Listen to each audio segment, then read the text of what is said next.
Excuse me. My apologies. It's okay. Yeehaw. You're in the zone on Sports Radio 810 WHB.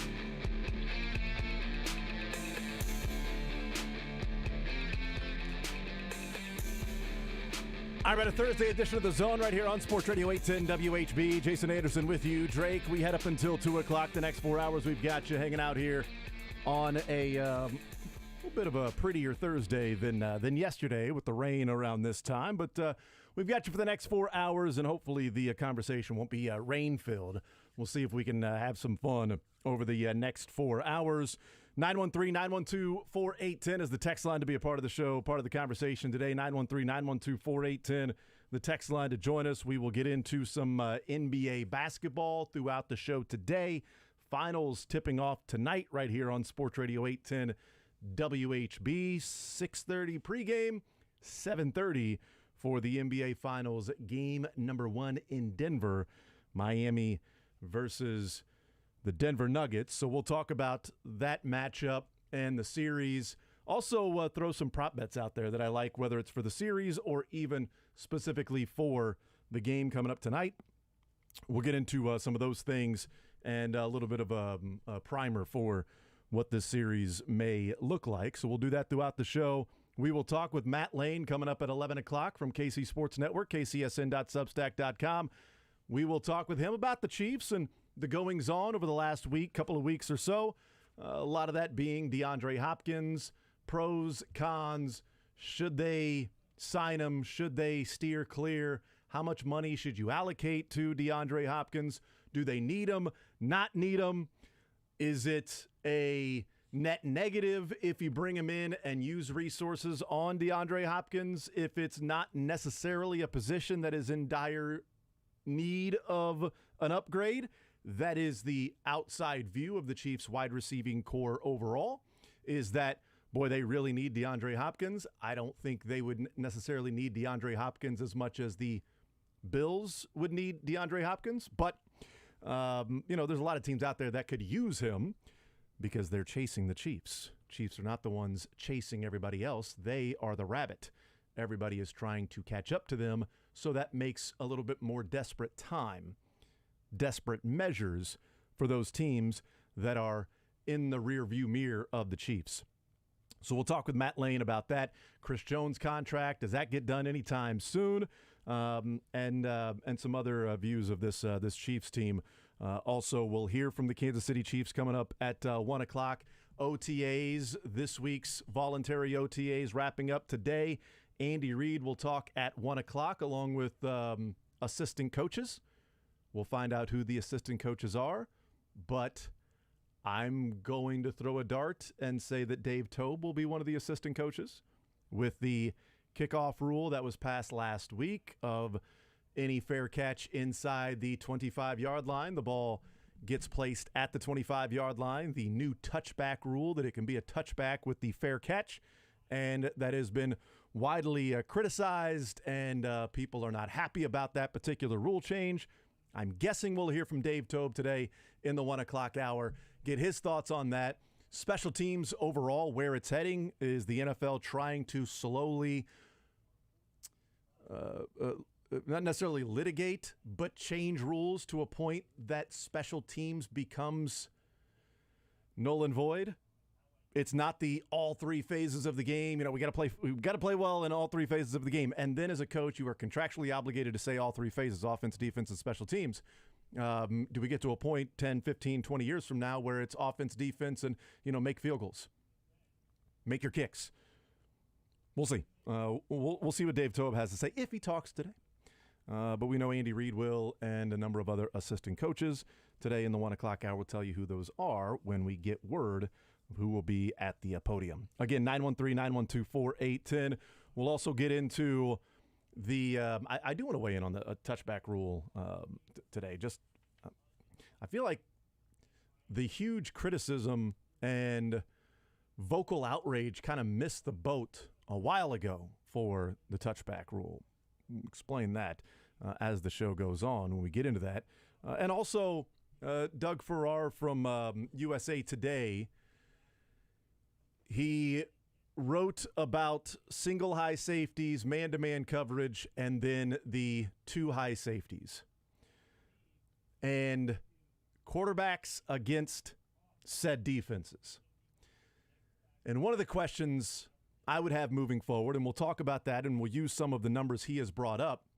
And the question for me moving forward, as opposed to last year, with not necessarily the Chiefs and the Chiefs offense, but maybe even specifically with Patrick Mahomes, is where is the weakness now? Is there a kink in the armor somewhere now? Or have those been patched up? We'll get into that as the show progresses. We'll also get into some more pros and cons of DeAndre Hopkins. And then, of course, Eli Drinkwitz tried to clarify his comments yesterday. Quick preview of what we'll talk about with Eli Drinkwitz. He should probably just stop talking. A lot of people have given me that advice. I did not heed. He should probably do that. Enough trying to clarify, because you're only taking a shovel and digging more from the reaction that's out there. So we'll get into that, and I do have some thoughts on the latest attempt to clarify the comments from yesterday's SEC Media Day, or Tuesday's, I should say, SEC Media Day, that spread all over the place on Tuesday, and then a lot of the fallout and reactions yesterday, and then he went on Paul Feinbaum yesterday afternoon to try to clarify and did not make it any better. So we'll talk about that as well. And then also college basketball players taking their name out of the draft or keeping their name in the draft. Local news with that, Kobe Brown is staying in the NBA draft. That was expected. Certainly, Missouri fans were hoping that Kobe Brown would return. I thought it was in the best interest for him to stay in the NBA draft. If he's going to be a top 40 pick, odds are you get that guaranteed contract, and that's expected. It used to be that only the first round got guaranteed contracts, but now we're seeing those guaranteed contracts go later and later into the second round, and I think Kobe Brown keeps his name in the draft if he feels like he's going to get a guaranteed deal. And I expect him to get that. I think he has improved so much. I think he'll be a fine NBA player. I would have been really surprised if he would have returned to Missouri, and I would have felt like there was a boatload of NIL money heading his way if he returned to Missouri. He stays in the NBA draft. Good for him. Not necessarily a surprise. I never bought into the Kobe Brown's going to take his name out of the NBA draft and then transfer. I thought it was odd, all of the Kentucky fans yesterday on Twitter going, "Oh, Kobe Brown staying in the NBA draft." You thought he was going to take his name out and then transfer to Kentucky? It wasn't happening. But he does keep his name in the NBA draft. Naquan Tomlin for Kansas State returns to K-State. Big news. Big news for Kansas State. Big news for Jerome Tang, getting him back another year. He does so much on the court, so versatile, can play inside, can finish. He's got the length, and of course he can knock down shots from the outside. It's big news for Kansas State to be able to get Tomlin back. So, not good news for Missouri. Good news for Kansas State. Also, a quick little nugget to pass along. This came down the wire just a little bit ago, right before we came on the air. John Rothstein reporting that opening night in college basketball, according to multiple sources to John Rothstein, that in Las Vegas on November 6th, Kansas State will play USC and Oregon will play Georgia. Why is this that big of a deal for Kansas State? Well, Jerome Tang, Wildcats, tournament run last year, getting to the Elite Eight, kind of the darlings of, even though there was, FAU and San Diego State and Miami and these Cinderella stories were kind of the darling, but Noel took the tournament by storm and turned into Allen Iverson in the NCAA tournament. And they were, they gained a lot of fans, did Jerome Tang and Kansas State. Well, they open up the season on opening night against Bronny James. Bronny's first ever college basketball game will be against Kansas State. Here's some more spotlight for you, K-State. I know that people will be tuning in because it's Bronny, because they want to see what, okay, look, if his name wasn't Bronny James, top 20, top 30 player in the country playing for USC, well, that's fine, whatever. people will be tuning in that night to see what LeBron James' son looks like in a college game. And that'll be against Kansas State. That's some extra pub for K-State. It might be minute, but every little bit helps. Go there, dominate USC, look good. Tomlin go out and, ball out and play well. Get a little more shine for K-State. I thought that was interesting that news comes down opening night, November 6th in Las Vegas. Kansas State taking on USC. Kind of a fun trip, too. Wildcat fans head to Vegas for the weekend. And then watch your K-State Wildcats take on USC. And I don't know how many people will be in attendance for that one. So that'll be interesting. 913-912-4810. So a couple of nuggets there to pass along newsworthy things, as last night, midnight Eastern, was the deadline for college players to take their name out of the NBA draft to return to school or whatever they decide to do, or transfer, etc. Let's get into the show, 913-912-4810. Let's start off with the NBA Finals coming up tonight, and the heavy favorites, the Denver Nuggets. They are minus 425. The Heat are plus 320. Denver heavy favorites in this, and the odds-on exact result, games, and winner is Denver in 5. Denver in 5 is, 2.5 to 1, which is interesting because I do think the Heat can get a couple of games. I think the Heat matchup is going to be better than, and the way they're playing, better than the Lakers. I had the Lakers losing in 6, Nuggets winning in 6, only because I thought it would be 5, but LeBron would have a crazy game and, steal one, and therefore it would go 6. But LeBron's great game was in Game 4. They didn't steal one, and they got swept. So I do feel, so I was 2 games off on that. But the way Miami's playing right now, I do think they will offer a better challenge to the Nuggets. I am not going to place any money on the Heat to win because I think the Denver Nuggets are simply going to win this game or win this series. I think they'll win tonight as well. Tonight will go a long way of deciding that, and I don't think people should come away in the fourth quarter and have any grand observations of this way or that way of what took place, because we saw in Game 1 when the Lakers went to Denver and they were down by a huge amount, and then they came back, made it close, down by just a possession late in the game and had the ball, and it was all about the Lakers, the Lakers, the Lakers. And Josh and I sat here the next day and I said, slow down. Slow down, all right?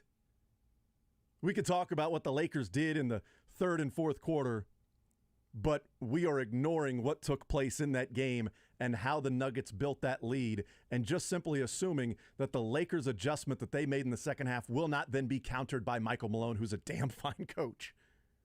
And guess what? Nuggets swept. So as we wake up tomorrow, depending on what takes place tonight, I don't know that we can come away with any grand observations of, okay, this is how the series is going to go the rest of the way.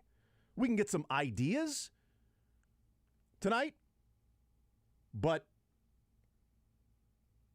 how many games or something like that, or there's going to be these great adjustments, and this is just going to be the difference in the series. It was, okay, they put Rui Hachimura on Jokic, and that was it. And Anthony Davis could play like a safety. He could play like a rover in softball. And that was going to be the big difference. Guess what? It wasn't the big difference. It wasn't. Jokic was still amazing. And tonight, what the Heat do against the Nuggets, or really what the Nuggets do against the Heat. See, I think this series is about Denver. There's a lot of focus on Miami, and there's focus on Miami because it is, how can Miami win? This is a little bit like the Chiefs when they get into the playoffs, and it's, how can insert opponent here win this game? Chiefs and Jags last year in the divisional round, the talk leading up to that game is, how can the Jags win this game? Because that's the only thing to talk about. It's the only way to really present it, because the Nuggets are heavy favorites. The Chiefs are typically heavy favorites in games. The Bengals matchup was all about Patrick Mahomes' ankle. It wasn't about how can the Bengals beat the Chiefs. They were 3-0 against the Chiefs with Joe Burrow. So it wasn't about, what happens there. It was how can, Patrick Mahomes' ankle hold up. But how can the Jags beat the Chiefs? This is how can the Heat beat the Denver Nuggets because they're heavy favorites. But I think it's about the Denver Nuggets and how they play offensively. And then if they get enough stops on defense, if they can limit the Miami Heat's incredible three-point shooting through not the entirety of the playoffs, because, they didn't necessarily shoot the ball all that well against the Knicks. But they had to. They had to shoot the ball really well against Milwaukee, and they had to shoot the ball really well against Boston. And they did.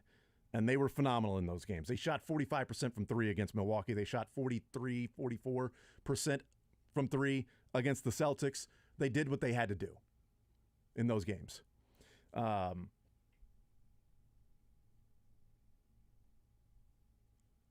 And I think I said Knicks. I meant who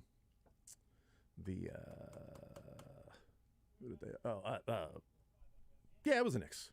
Boston played the 76ers. So they didn't have to do that. They didn't have to play out of their mind, crazy, things like that. They did just enough.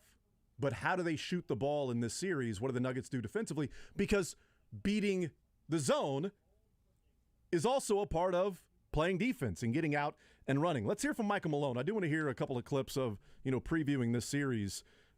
Here's Michael Malone talking about going up against the Heat and the zone defense that they present and what they have done defensively against the teams they have matched up against, the Celtics, the Knicks, the Bucks, what they have done in those series defensively against the opposition's three-point shooting, with the Denver Nuggets being the fourth best shooting team from behind the arc in the NBA this year. Here's Michael Malone about going up against the Heat's 2-3 zone. I think they use zone more possessions than anybody. I thought their zone and their pressure back to zone was key in that last series against Boston. I thought, it gave Boston trouble. But as you mentioned, we've seen zone all year long. I think we have one of the better zone efficiencies on the offensive end. Right now in the playoffs, I think our offensive rating is, maybe the best it's ever been for a team in the finals, and we're prepared for it. And if we do see the zone, I think a lot of teams, when they see a zone, will panic, and instead of just playing the game and getting the ball into the middle of the zone, using dribble penetration to collapse the zone. And the other thing we talk about is, if we call a play and they're in zone, just run the play. And this is not college. Bam Adebayo cannot stand in the middle of the paint. He's got to cleanse himself at some point. So, and the last thing I'll say to that, is the best zone offense is your defense. If you get stops and rebounds, that makes it really hard for a team to fall back into a 2-3 zone and try to take you out of your rhythm. I like that Michael Malone's such a big fan of the show.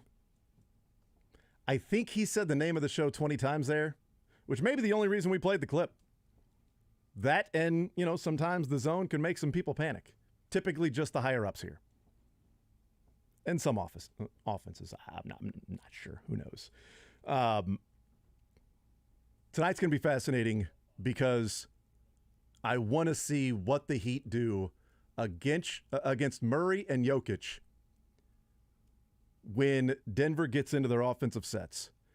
And one of the prop bets I like tonight is Michael Porter Jr. over 15.5 points. I also like the Bruce Brown over 11.5 points. Go to DraftKings, check those out. Michael Porter Jr. over 15.5, Bruce Brown over 11.5. And here's why. The length for the Heat in guarding a guy like a Michael Porter Jr. is not there. So who's going to be out closing out on some of the shots from Michael Porter Jr.? As tall as he is, as an elite shooter as he is, when he's got an open look, a clear look, nobody in his face, he's typically going to knock it down. I believe the Heat will overreact to Jokic and Jamal Murray having the ball on offense when they are in the zone going up against those particular guys. So Jokic in the middle of the zone, I think the Heat will overreact to that. Jamal Murray with the ball outside the arc, I think the Heat will overreact to that, which can leave them susceptible to the extra pass, the skip pass. And if you're finding Michael Porter Jr. or Bruce Brown and those guys are open, they're knocking down the shots. If they don't overreact, then I'm also going to hedge my Michael Porter Jr. and my Bruce Brown with putting some money on Jokic having a triple-double tonight, if they're not going to overreact to Jokic and Jamal Murray.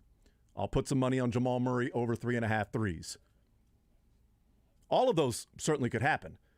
But I think there's so much focus on the duo of Murray and Jokic that in that zone, you have to know exactly where they are. You got to know where they are at all times. So when Jamal Murray gets the ball, boom, you got to react to that. And a quick swing here, a quick skip pass there. You got open shooters for the fourth best team shooting the ball in the NBA this year. Now, you could say the same thing about the Boston Celtics, but their overreaction would have been to Tatum. And then who's there to knock down shots? Is it Jaylen Brown? Al Horford in the corner? Wasn't Jaylen Brown. Marcus Smart, if he's wide open. The Nuggets have shooters outside of Jamal Murray. The Nuggets on offense, to me, is what's so fascinating about this in how they go up against the 2-3 zone and what the Heat do to try to limit the big two. And do they say, you're not getting yours, but we'll let everybody else beat us? Or nobody else is going to beat us. You guys can't score 110. Jokic and Murray, you're not scoring 110. Nobody else is going to beat us. We'll put it all in your hands. We'll see what Eric Spoelstra is going to do tonight and the adjustments he's going to have to make. We'll take a timeout. We'll come back. We'll continue rolling. We will, throughout the show, hear some different clips from Michael Malone and Eric Spoelstra. Also, Tim Legler weighing in on what makes Jokic great. The Joker, who is the heavy favorite for the MVP. He is minus 20,000 to lead all players in assists in the series. He is minus 20,000 to lead all players in rebounds in the series, meaning you're going to have to put $20,000 to win 100. To lead all players in rebounds, to lead all players in assists in this series. And he's going to do that. Like last series against the Lakers, he had 47 assists, I think. Jimmy Butler had 43 against the Celtics. But Jimmy Butler did that in 7 games, and Jokic did that in 4.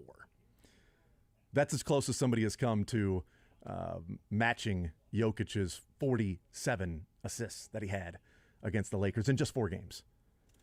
I'm still not betting $20,000 to win 100. I'll probably take a chance and, put money on Jimmy Butler plus 1,400 to lead players in assists. Who knows? We'll take a timeout. We'll come back. We'll continue rolling. I do want to weigh in a little bit on the touchback rule. I think the big reaction, consternation was missed, and this reaction is being overblown compared to the rule changes that have already taken place. We'll also get into some pros and cons of DeAndre Hopkins, and is there still a kink in the armor for Patrick Mahomes? Is there one somewhere that teams have not figured out? Because what we thought was there is no longer there, according to Doug Farrar and some of the numbers that are out there about Patrick Mahomes. We'll get into all of that as we continue rolling along. It is a Thursday edition of The Zone at Sports Radio 810 WHB. You're in the zone with Jason Anderson on Sports Radio 810 WHB. Well, after splitting 2 games in St. Louis with the Cardinals, the Royals got a rare 2 days off and return home this weekend to face the Rockies. And Friday's a big night. Big Slick is returning. Lock in your tickets now and save when you get your seats from TicketsForLess.com. Tickets for Less never charges service fees. Plus, you can get an extra discount when you use promo code 810 at checkout. That's us, 810. TicketsForLess.com. Plus, now you can purchase parking and tickets all on one order with the updated Tickets for Less website cart option. Save today on your seats when you use code 810 for your order at TicketsForLess.com. Erectile dysfunction affects many men in America today, but it's not just the man who's affected, it's also often their partners, because ED is a relationship destroyer, but success...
913-912-4810. Text says, Heat take game 1 in every series so far. Better not let that happen. Nuggets in 6. I think the series gets to 6 if the Heat take game, well, maybe that gets to 7. I don't know. I like the Nuggets in 6. Also, it's 4-1 for the Nuggets in 6. It's not too bad. Not too bad. I'll probably also place a wager or two from DraftKings on different MVPs not named Nikola Jokic. Probably Jamal Murray, plus 1,400. Maybe Jimmy Butler. Oddly enough, Jimmy Butler's MVP odds are almost identical to the Heat's odds of winning the series, which makes sense. If the Heat win the series, Jimmy Butler will be the MVP.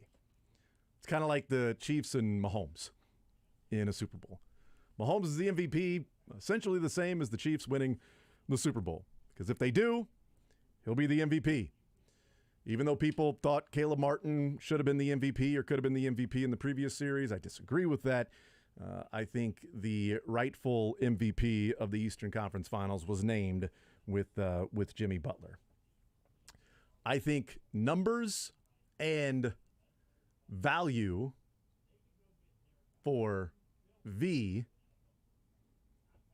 sometimes get confused as to where's the real value in what that person brings to the table. I likened it to when people were talking about Caleb Martin should have been MVP of the Eastern Conference Finals, but Jimmy Butler got it. I compared it to Super Bowl 54, where Patrick Mahomes was named the MVP, but people thought Damian Williams should have been the MVP. It's like, how is it not Damian Williams? He had a couple of touchdowns. He had the huge run at the end of the game to ice it. He had the touchdown reception, puts the ball over the pylon. He was really good. He should have been the MVP. The Chiefs have zero chance of beating the 49ers without Patrick Mahomes on the field. They could have still beat the 49ers without Damian Williams on the field. That's the MVP. He's the most valuable in that series, in that game.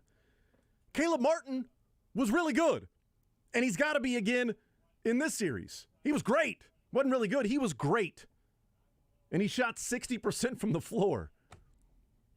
Like 50% from three. Like, he was great and efficient at the same time. He also had open shots because there's so much focus on Jimmy Butler.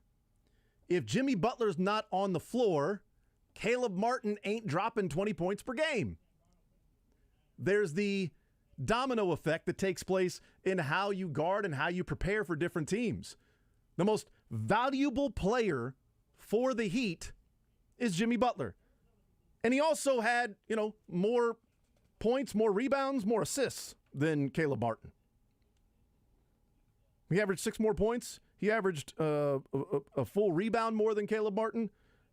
And he also averaged 4 more assists per game. Also 2 more steals per game. That was all Jimmy Butler over Caleb Martin. But Caleb Martin was awesome in Game 7. That's great. That's good. Good for him. But he was really efficient. But where's the MVP? It's Jimmy Butler. He was the MVP. He was the most valuable player. It's not Damian Williams. It's Patrick Mahomes. It could have been Nick Bolton, by the way, in the Super Bowl in February against the Eagles. If they did not call back the touchdown, the second scoop and score for Nick Bolton on the pass to the flat, that was a bang-bang play and a fumble picked up by Nick Bolton. It was overturned and called an incomplete pass, which is crazy because I was told the officials wanted the Chiefs to win. And the NFL was going out of their way to make sure the Chiefs won. It's weird. They took an entire touchdown off the board. They took 7 points off the board for the Chiefs. If they just simply go with the call on the field and say the call stands too close to overturn, could have been defensible. Nah, they overturned it. They overturned it. They really, really wanted the Chiefs to win, but they wanted it to be close. Wanted it to be really close. Nick Bolton could have been the MVP there. He scored a couple of touchdowns on defense. Yeah, you can certainly be that. But the most valuable player out on the floor is Jimmy Butler for the Heat. But I think Jamal Murray could win the MVP, which is why I'm putting money on that. But we also know that the most valuable player for the Nuggets is Jokic. And if they win, he'll more than likely be named the MVP. He's, minus 360.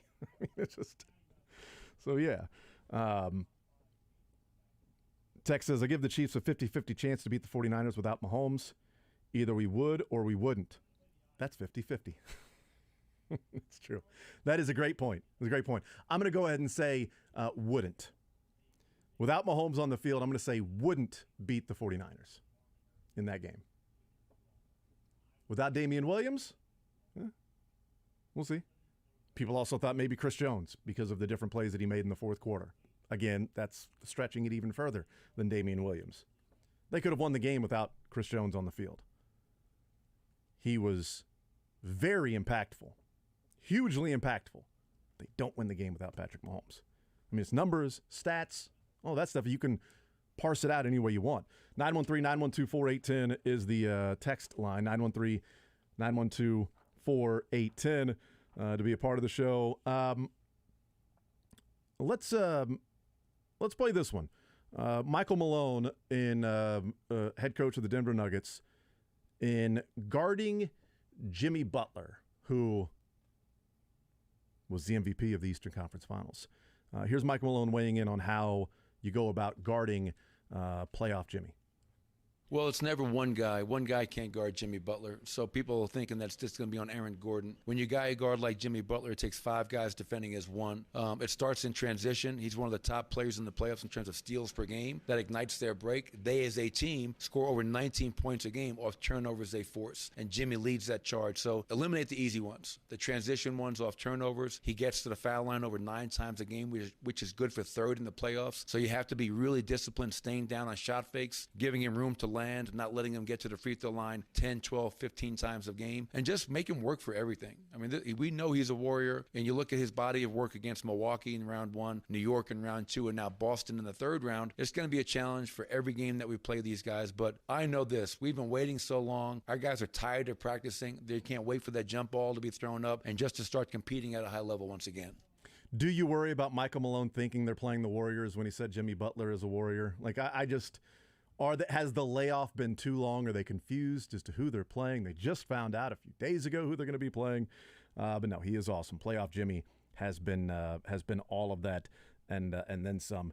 Here's Tim Legler weighing in on Nikola Jokic and trying to guard him, and if there's even a team that can do that, or if there's a defense that can do that, and really what makes Jokic what he does that makes him so great. So he's unique in 2 ways. One, he will spend most of the game in the exact area of the floor that you're trying to keep the ball out of. And you can't deny him because he's too big, he's too strong, he holds guys off. 7-foot point guard. Correct. He's going to catch it. And then the second thing he does, he immediately is going to make a read that's going to pick you apart based on whatever coverage you have, even if you do it almost perfectly. You told me about, in watching the tape, volumes of tape, you feel like Jokic is what? Yeah, this isn't even prone to exaggeration. This is the most decisive basketball player I've ever seen.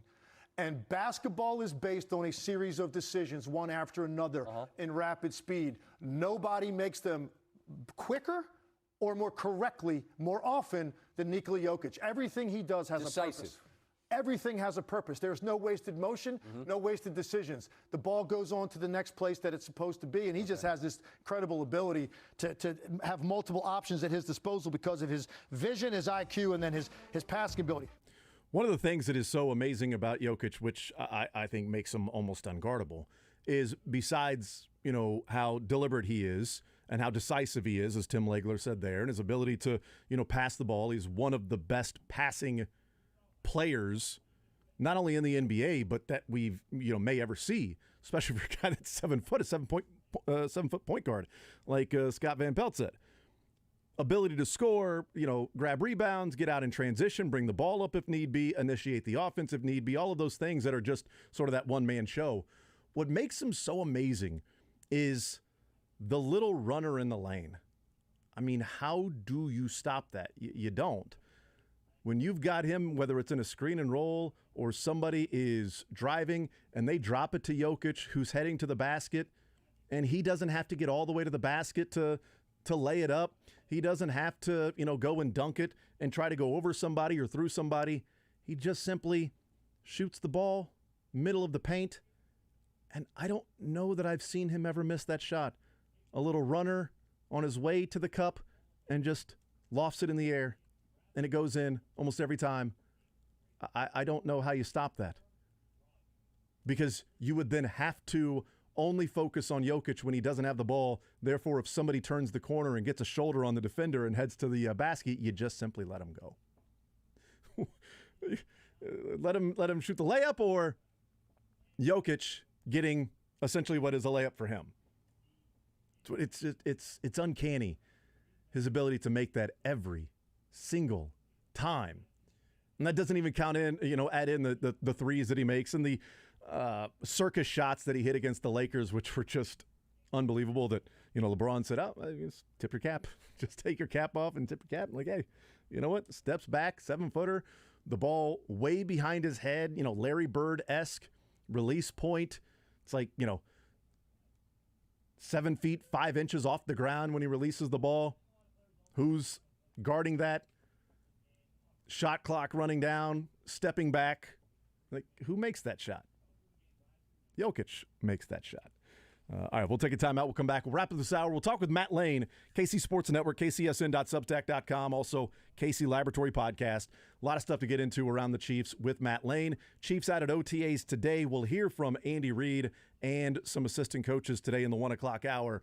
That's who will be at the podium for the Chiefs roughly around 1 o'clock. We'll take a timeout. We'll come back. We'll continue rolling, get into some more texts as the show rolls, and some more football, that we'll get into, a little bit of baseball, and then some college sports that we've got to talk about today as well. More Zone next. Want to see more of The Zone? Watch the show live on the Sports Radio 810 WHB Facebook, Twitter, YouTube, and Twitch. All right, we've been talking about it. Who will be crowned the NBA's best, Miami or Denver? The fight for the title is on. You can join the NBA Finals action with DraftKings Sportsbook, an official sports betting partner of the NBA.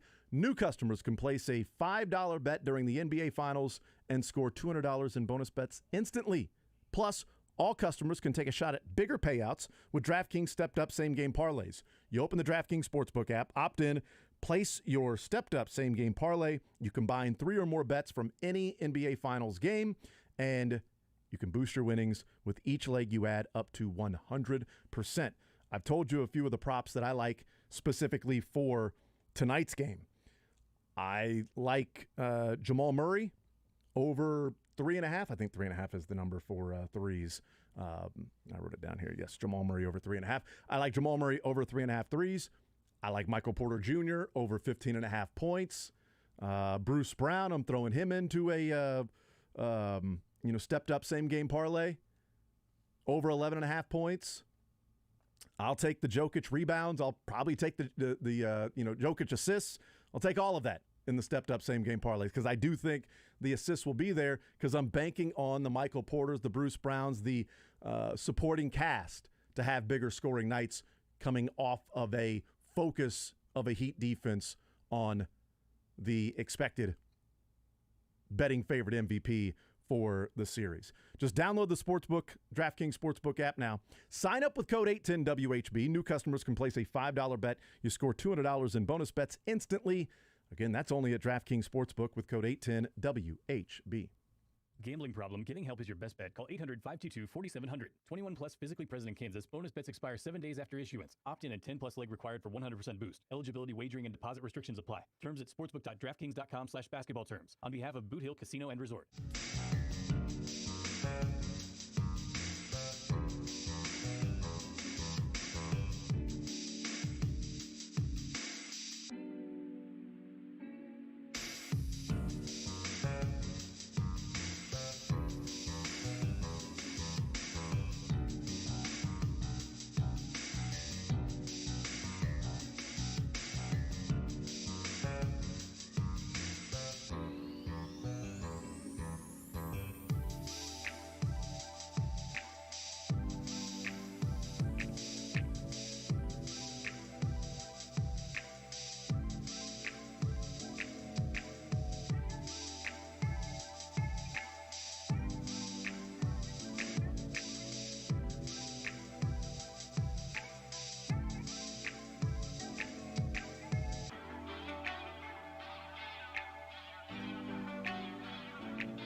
All right, we continue right here on Sports Radio 810 WHB, 913-912-4810.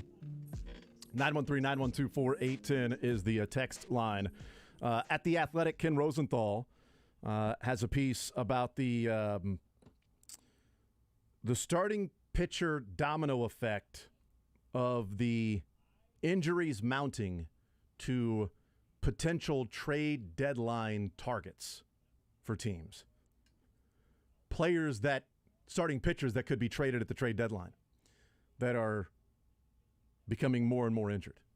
And meaning there is less and less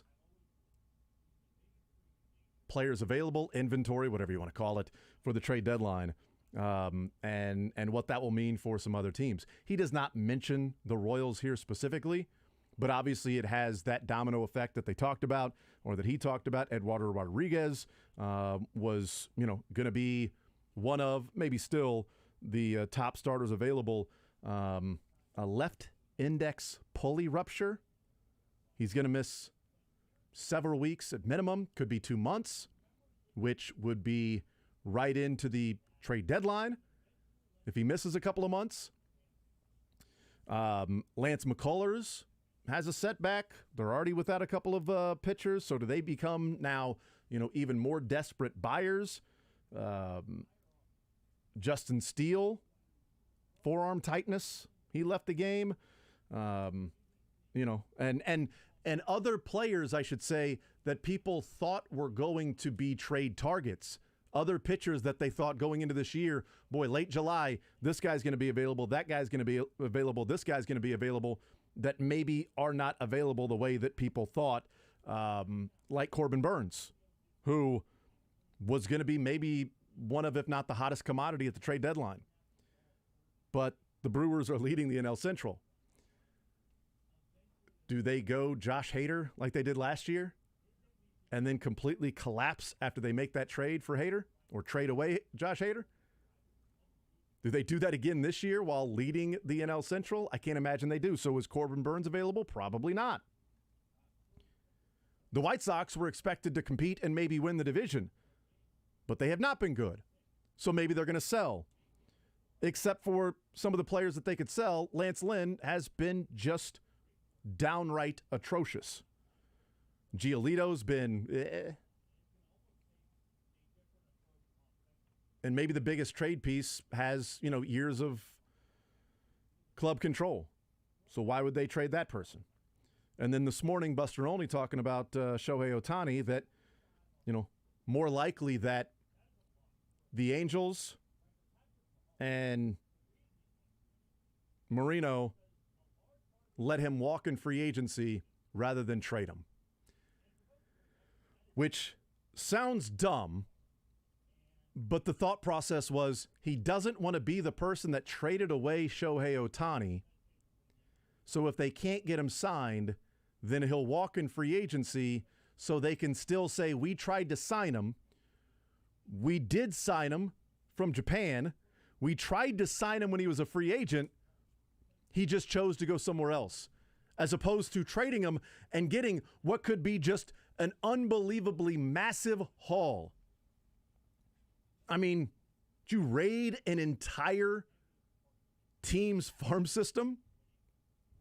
Like, what if the Orioles say, we're going to trade for Shohei Ohtani? And the Angels could land 3 or 4 top 100 prospects, guys that could be ready either now or are close to being ready? I don't think the Reds are, getting ready to buy anytime soon. And they're not going to go and buy, Shohei Ohtani at the trade deadline and then Ohtani go and, sign somewhere else or wherever. But would you pass up on premier prospects, a chance to reshape your entire organization to save face and say, well, we're not going to be the team. I'm not going to be the owner. I won't be the GM that traded Shohei Ohtani. It's not going to be, Babe Ruth. We're not going to trade this guy. Yeah, but they didn't get back 4 or 5 premier prospects for Babe Ruth. They got to play. A musical. No. Musical, thank you. Yes, they got to play with song. They got a musical out of it. I honestly don't know who they could trade him to that would be valuable enough return for what he does when he's hitting tanks out of the ballpark while also leading the majors in strikeouts. It's just dumb. It's like the guy hits 450 and it's like, hey, there's the guy who leads the majors in strikeouts. Oh, the guy that gave up the 450-foot shot? No. The guy that hit it. The guy that hit the tank at 112 off the bat exit velocity. Send him to the Nationals for Hamilton. There you go. It'd be perfect. That would be great. Billy Hamilton? Josh Hamilton? Nope. Alexander. Except that's a big hit, and No Nanette was a flop. Yeah, well, there you go. I forgot the name of the play. No Nanette. Yeah. It's just odd thought process, and Buster would know. It's just an odd thought process of we're not going to trade him because I don't want to be known as the person that traded Shohei Ohtani. I mean, the Nationals are known as the club that traded, Juan Soto. We'll see what they, ultimately, what that return ends up being. I know that he is not Shohei Ohtani. I get it. But one of the best young stud players in Juan Soto, and give a 10-year contract to, 12 years, 13, whatever. But Ohtani is, maybe the greatest player we've ever seen play. Just from the pitching side, from the hitting side, to do both of those at the highest level that he's doing it. I just don't know. Can you actually get enough in return to match what the value is for him? Like, would you be, it wouldn't be pennies on the dollar, but it'd be like 90 cents on the dollar. Again, like what farm system, like, I don't know, what do the Dodgers farm system look like? I'm not sure. The Dodgers could be a team that they sell to because he may end up in, not end up in L.A. because, in L.A., but Anaheim, but end up in L.A. with the Dodgers, somewhere on the West Coast. Would they have enough? I don't even know. Are there still even compensatory picks when free agents leave in baseball? They are, yeah. But, I mean, there's no, like, it'd be like one. There's no, like, Shohei Ohtani compensation pick. Yeah, no. I mean, would there be a new one? Like, you get 10. You get 10 compensation picks if you lose this guy. Yeah, you can get a pick. I mean, the Royals got, was it Kowar and Lynch? Lynch and Bubic for Kane and Hosmer, their compensatory picks. I know 2 of the 4 that they drafted in 2018 were Kane and Hosmer. Singer was their pick. And Bubic, I think, was a competitive balance pick. So I think it was Kowar and Lynch were Kane and Hosmer. So the choice would then be, would you have gotten more out of trading Lorenzo Cain and trading Eric Hosmer than Kowar and Lynch? I think so. I'm going to guess that's the case, especially when later on, and I know they tried to sign him. They didn't want to trade him because they wanted to sign him. And, you got to go for it, Philosophy changed, a few years later when they traded a compensatory pick for a prospect. That's the way that J.J. Piccolo viewed the comp pick this last year. I'd rather take a prospect coming up through the system rather than a draft pick. The Royals chose draft pick with Kane and Hosmer. So far, that has not worked out. Doesn't mean it would have worked out with prospects, but you could have thrown more darts and had a few more in the overall package for those couple of guys rather than just one for one, but we'll see. It's interesting from Ken Rosenthal, though, talking about just the injuries and what's happening to the trade market. Again, we're still 2 months away from really getting to the end here. But it is something the Royals and Royals fans will be keeping an eye on because, they'll be selling. The NBA Finals on ESPN Radio. The Denver Nuggets have finally done it. The Miami Heat become just the second 8th seed ever to make the NBA Finals. Storming out of the conference finals, the Denver Nuggets and Miami Heat head to an epic showdown in the NBA Finals. The NBA Finals are on. Sports Radio 810, WHB.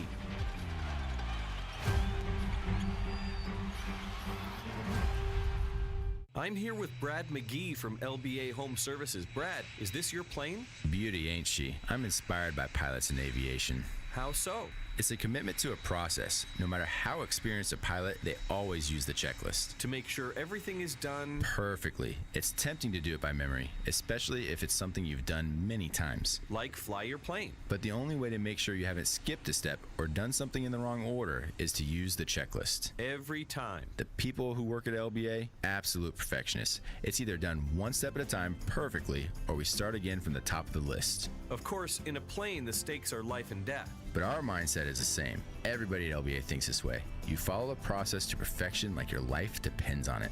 That's a pretty high standard. Perfect is our minimum standard. Now put on your ear protection. This is going to get loud. One simple idea, one name to remember. Just remember LBA. LBAservices.com. Golfers, a $100 Give Golf raffle ticket gives you and two buddies the chance to play 54 of Kansas City's finest holes of golf. Proceeds benefit the KCK Police Athletic League. Visit palkck.org for tickets. Restrictions apply. See website for details. WHB Kansas City.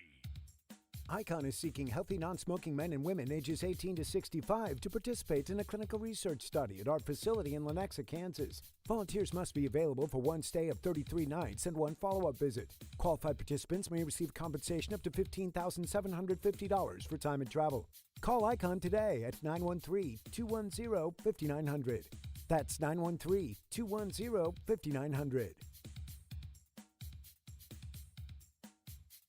Looking for a wide selection of...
Spagnolo and Dave Tobe.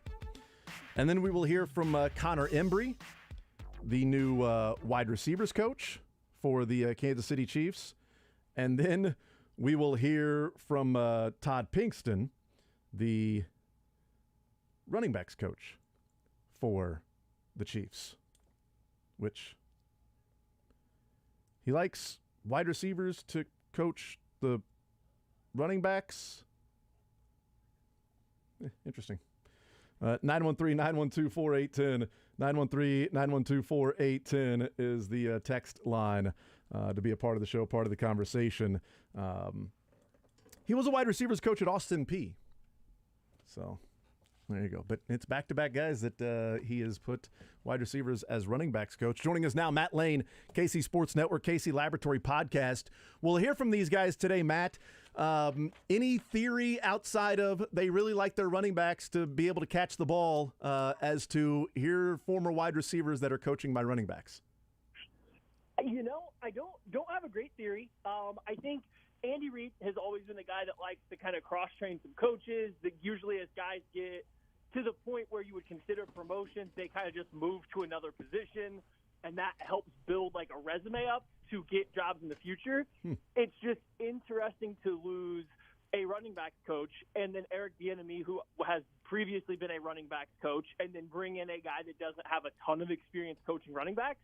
So it's going to be interesting to watch this year just kind of what that position does, because they lost a lot of experience at the position in the coaching staff, and they didn't exactly replace it with somebody that has, at least that we know of, has a lot of experience working with the positional group. Yeah, so we'll hear from Todd Pinkston today and his experience working with running backs. Maybe Connor Embry, new wide receivers coach, spent some time over at Blue Valley Northwest, I think, as with the Chiefs, and then the coordinators today. You know, if the Chiefs sign DeAndre Hopkins, Matt, maybe one day he can coach running backs for Andy Reid.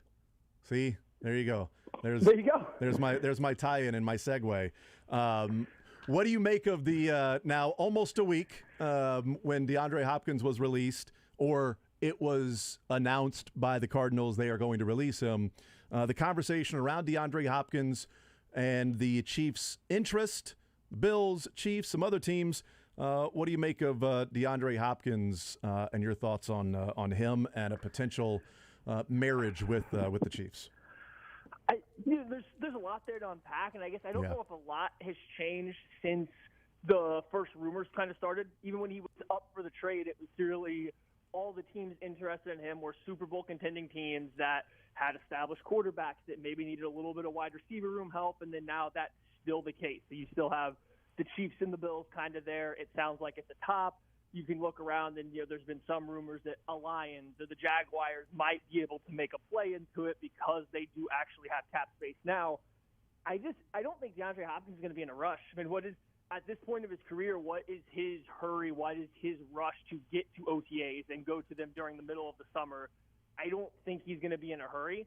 So I think that kind of benefits the Chiefs. They don't have, if they are interested, they don't have to rush a Chris Jones extension. They don't have to rush to open up money, because I don't foresee Hopkins like going into making his decision particularly soon. It just doesn't really do, I don't think, a lot for him at this point in his career where he can show up at training camp and probably figure everything out given how, around he's been in the NFL. Yeah, I'm with you. I don't and there was talk about him taking different visits, and he was drafted by the Texans and traded to the Cardinals, so he wasn't ever a free agent where he can go and talk with teams and check out different cities or facilities or things like that. And there's a discussion of maybe he's going to be doing that. He had a fun, hear no evil, see no evil, speak no evil tweet yesterday. I think that was, it's cryptic, and anything that a player tweets, it must be about football, Matt. And that was obviously in response to Robert Saleh and Mike Vrabel talking about not interested in DeAndre Hopkins. That's the only thing that can be about. That's what that tweet was about. No. 100%. There's no other option. No other option. That is it. For Hopkins too, it's interesting because he's been pretty clear from the get-go. You go back and look at his first, I believe it was an appearance on McAfee, but even just kind of reading between the lines and stuff and things, rumors that you hear, he wants to play for a chance to win a Super Bowl. That's kind of been his very specific thing, is he wants to be able to go win a Super Bowl. He wants to compete for one. He hasn't really gotten to at this point in his career.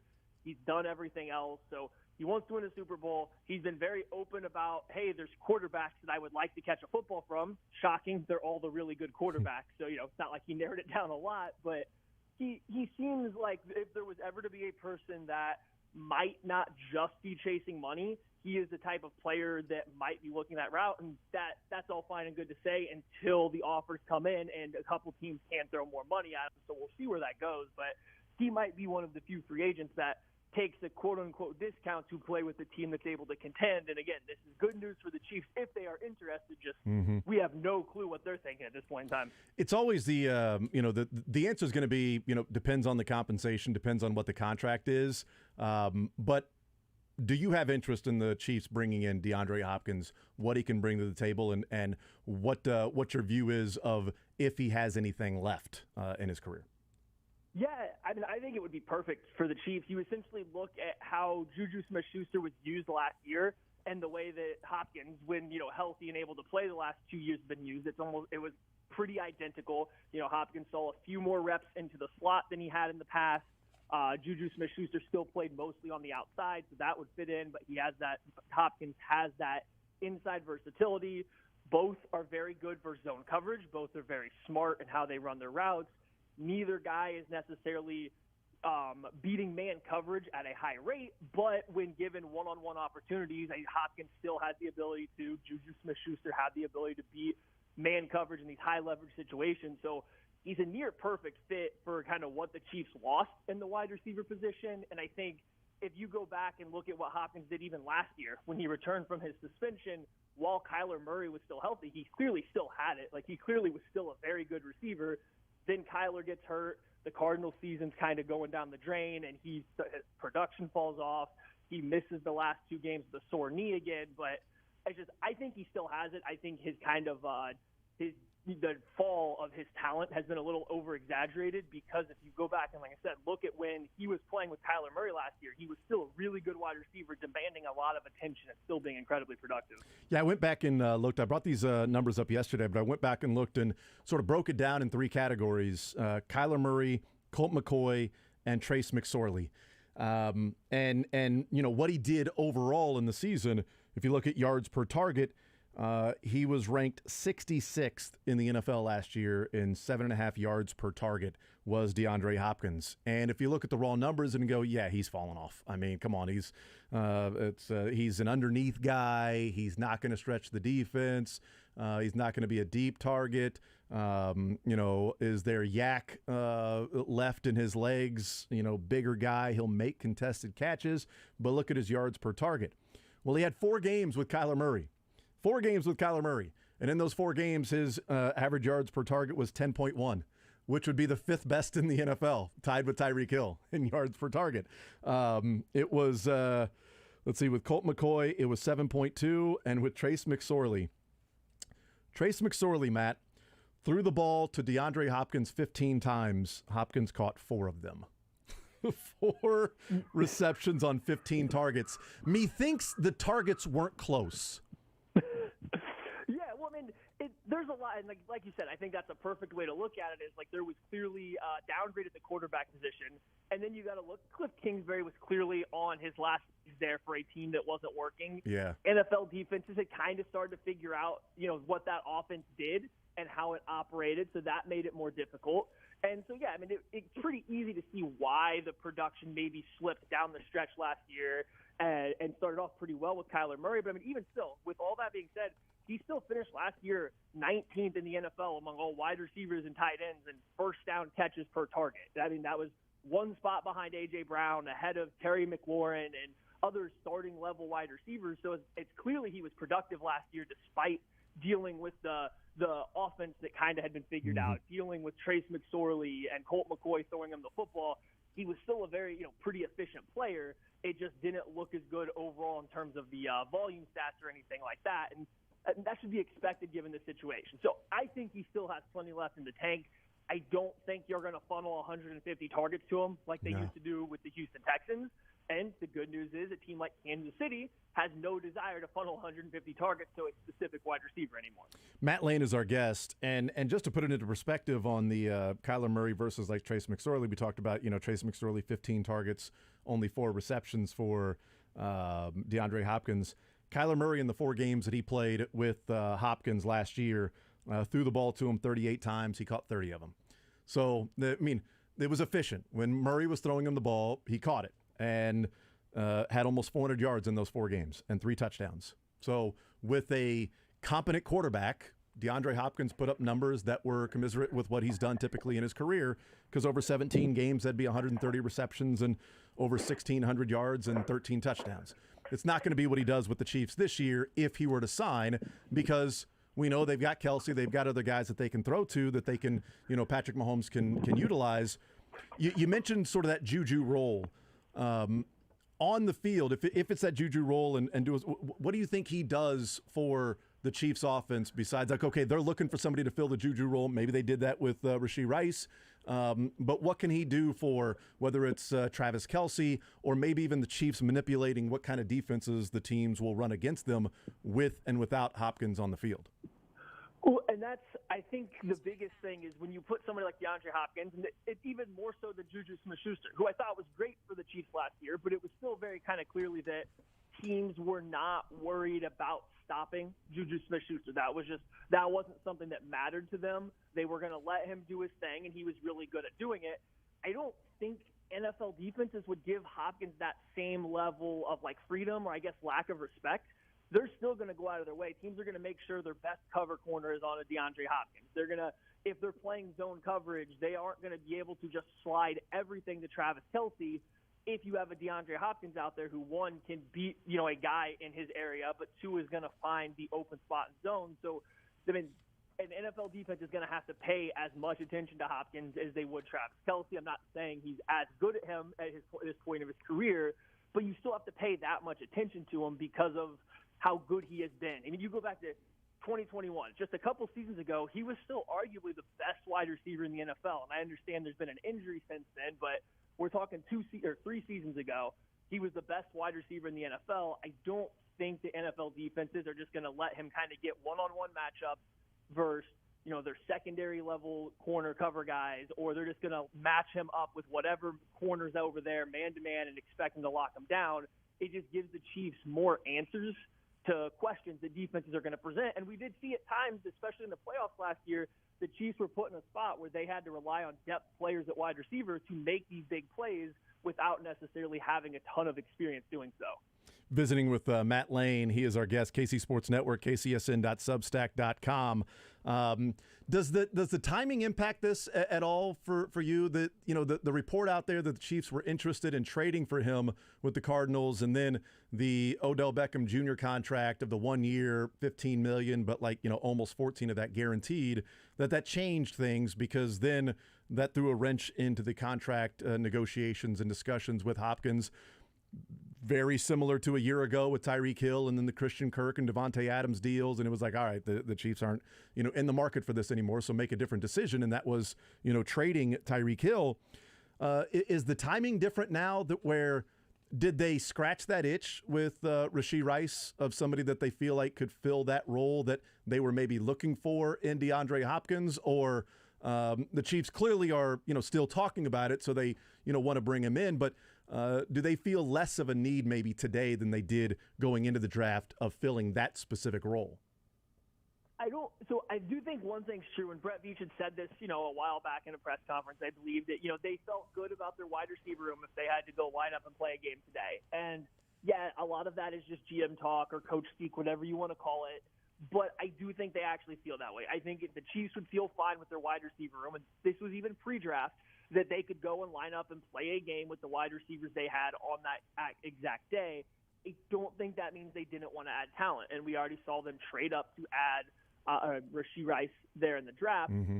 I don't think that Rice and DeAndre Hopkins are particularly have a lot to do with each other.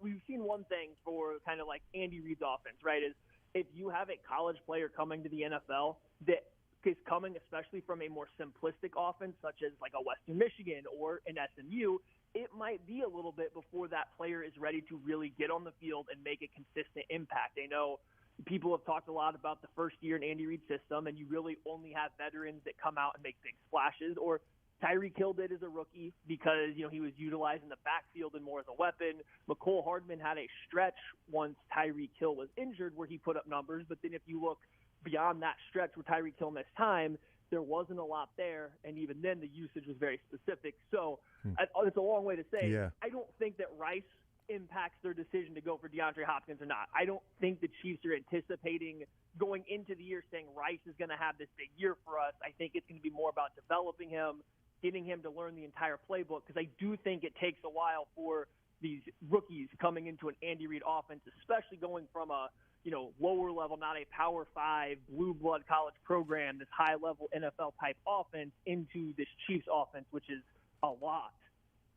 Visiting with Matt Lane, is there a con to bringing in DeAndre Hopkins in your mind? The pros and the cons. Here's what he does. Here's what he can do for the Chiefs. Here's a role that he can play. This is what he does overall. This is what he has left, right? But is there a negative that you look at and say, what? Here's why if I'm giving the argument of not to sign DeAndre Hopkins. He won't be cheap. I don't think that he's going to get the Odell Beckham Jr. for like $15 million guaranteed stuff because the team's not going to do all the void years, or at least the Chiefs wouldn't, right? Chiefs aren't doing void years. I don't think he's going to be as expensive as Odell Beckham Jr., but he's still going to be pricey. Like if the Chiefs do it, it's helpful. It's helpful for them that he's been injured the last 2 years. So you're going to set incentives based around that. They'll likely be considered not likely to be earned, which allows you to push it off to the next year. So you get some help there, but he's still going to require a good amount of, guaranteed money to come to the Chiefs, I would imagine. You're not going to hit him with the Donovan Smith contract of $2 million guaranteed up front and then just load everything else into incentives. I don't think that you're going to be able to sneak that in. So he is expensive. And then the other thing I have as a negative, if the Chiefs are to bring in DeAndre Hopkins, I don't think it says anything negatively or has any impact on Rashee Rice, but I do wonder if that says the Chiefs don't maybe have as much trust or belief that Justin Ross is going to have an impact or have a role on this team, because at some point in time, you just run out of roster spots. And if you're bringing in DeAndre Hopkins at this point, you now are going to have a handful of outside wide receivers. It's just going to be kind of hard to find a spot for Justin Ross to make it on the roster. And after 2 years of doing that, is another team ready to come take a chance on him, given, some of the highlights the Chiefs have put out there talking about how his health is better? Or is he just going to be ready to try to move on to another team that's ready to give him, a better shot? I understand he's under contract. I don't think that shows a ton of belief in Justin Ross if you're going to go and sign DeAndre Hopkins at this point. Matt, the Chiefs put out a video of him catching a pass from Mahomes yesterday. Okay, he is on the team and probably starting against the Lions. All right?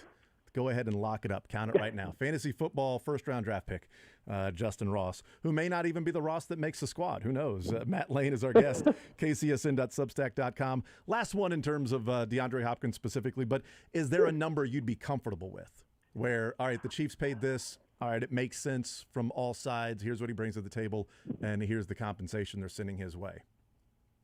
Yeah, and see, I'm not good with contract stuff because I get stuck in stuff like this. I think he's clearly a better wide receiver right now than Odell Beckham Jr. is. So, I can, in my mind, justify paying him anything up to and even more than what Odell Beckham Jr. got. I don't think the Chiefs would or should, but I can see the logic to that. So I get really bad with contract stuff. A good number for me would be something in the, let's say, $8 to $10 million guaranteed range, and then you load up the incentives guaranteed, at signing, and then you have a bunch of incentives on there for him having a good year, maybe not like an all-pro level year, but a really good year, similar to what they gave Juju Smith-Schuster last year, incentive-wise. And that means that, and because he's been injured in the past, I think those would all be considered not likely to be earned. They wouldn't count against the cap this year, which the Chiefs desperately need, and it would just be pushed into next year. So, that's around the area, if he signs with the Chiefs, that I would expect is $8 to $10 million guaranteed, and then a good, 4+ coming in incentives that would be pushed off to be paid out the kind of next year based on his performance. Yeah, what got confusing, I think, for people when the report was that the Chiefs were going to structure it like the Donovan Smith contract. That people were like, well, they're going to pay him $2 million, and no. Like the Donovan Smith contract, which means heavy incentives and probably heavy incentives that are not likely to be earned in the categorizing for the contract, but would probably be likely to be earned for Hopkins if he just is healthy all year, just like what Juju was, a year ago. Plus, it's after the draft, and Odell Beckham Jr. signed before the draft, so the numbers go down for DeAndre Hopkins. He's not going to get as much because teams have had a chance to take care of some of those things. The one thing that I will say, go ahead. I was going to say, and just with the Odell thing, the Chiefs or any team right now is also not publicly battling their quarterback to come back to their team either. So that probably helps. That probably helps not overpay somebody. Yeah, that's a good point. And on that front, one of the things I've talked about and I discussed yesterday as far as it relates to this, but it's more of a bigger picture, is that Brett Veach and the Chiefs have been really good about not panicking, that they've been really disciplined, that they have a set number that they can get to, and if it doesn't happen, they don't just panic and say, okay, we're going to pay more and more. They're not fantasy football owners in an auction draft. It's like, no, I really want this guy. Okay, I'll go 35, 36. Oh, I'll go 37, 30, 40, 45. And you had him budgeted for like 26. Brett Veach has never been that, which is why I don't think, Hopkins ends up with the Chiefs, because they've typically got to a point, Matt, where they've said, here's what we're offering you. That's it. If you don't want this, we're not going higher. Best of luck somewhere else. Oh, for sure. They're not going to enter some bidding war and go way above what they were willing to pay. And if that becomes, something that Hopkins is prioritizing, then he likely isn't going to end up with the Chiefs because there's no chance they have the best offer that's going to be out there on the table. I think the Chiefs have done a really good job insulating themselves in the wide receiver room. They do feel comfortable if they can go out there and play a game right now. They don't need DeAndre Hopkins. He just would be helpful for them, is I think kind of what their stance would be on it. And I would agree with that in terms of they don't need him. Now, I will say I went back and have been watching a lot of the Chiefs passing plays from the playoffs and down the stretch last year. There's a lot of wide receiver, it seems, miscommunications, a lot of wide receivers getting used to the playbook. It's like if you even go back to the Super Bowl, there's multiple plays where guys are aligned wrong or two wide receivers are running a route in the exact same area and somebody's just having to sprint away from there because it's messing up the spacing. And I don't know the play calls, so you can't say specifically who's messing it up or anything like that. But there's just a lot of plays that don't look the way they should, and that's not great. If you're a team that has Super Bowl aspirations, to be looking at the games at the end of last year and seeing a lot of wide receivers running into each other or over each other's toes because somebody's just clearly on a slightly different page than everybody else. Matt Lane is our guest, kcsn.substack.com. Last one for you, Matt. Is there a weakness to be exploited for Patrick Mahomes moving forward? The conversation a year ago was, this, too high safety. It's got him.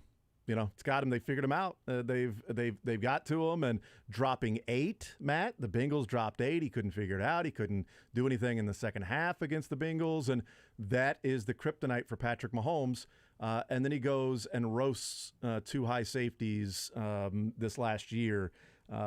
Is there a weakness? And what are defensive coordinators now doing to try to figure out how to slow down Patrick Mahomes since the kryptonite turned out to be fool's gold? No, there isn't one. So the Cincinnati Bengals still clearly have the best read on how to defend the Chiefs, right? They still, even in the playoffs, they had more success than other teams did. And I get it, and Mahomes is a little bit injured in that game, a little bit limited in what he can do, but still, they have the best kind of idea, and essentially it's a lot of different looks up front, and they do bring 3 guys a lot and drop a lot of guys into coverage. They do play a lot of 2 high shells, and they're essentially just making the Chiefs take the checkdowns, which, like you said, they did last year. The Chiefs methodically moved the ball last year. They shredded these same coverages, but if you make the Chiefs and Mahomes do that all game long, if you make them do that all game long, there is that chance that he tries to force a ball later in the game. There's a chance that he thinks he sees a window that he still wants to take and tries to do it. I don't think it's a plan that you can rely on and just completely stump the Chiefs, completely just get the best of Mahomes for an entire 60 minutes of a football game and stuff like that. But you can maybe goat him into a mistake or two. I think what you'll see this year is a lot of that. And if the Chiefs don't add another wide receiver, or if somebody just doesn't start off and have a great year to start, I think you'll see a lot of man coverage on third downs. Now, Mahomes is getting really good at running against, man coverage, especially with too high. But you'll get teams, I think, that'll get out of too high. I think you'll get a lot more spies on Mahomes.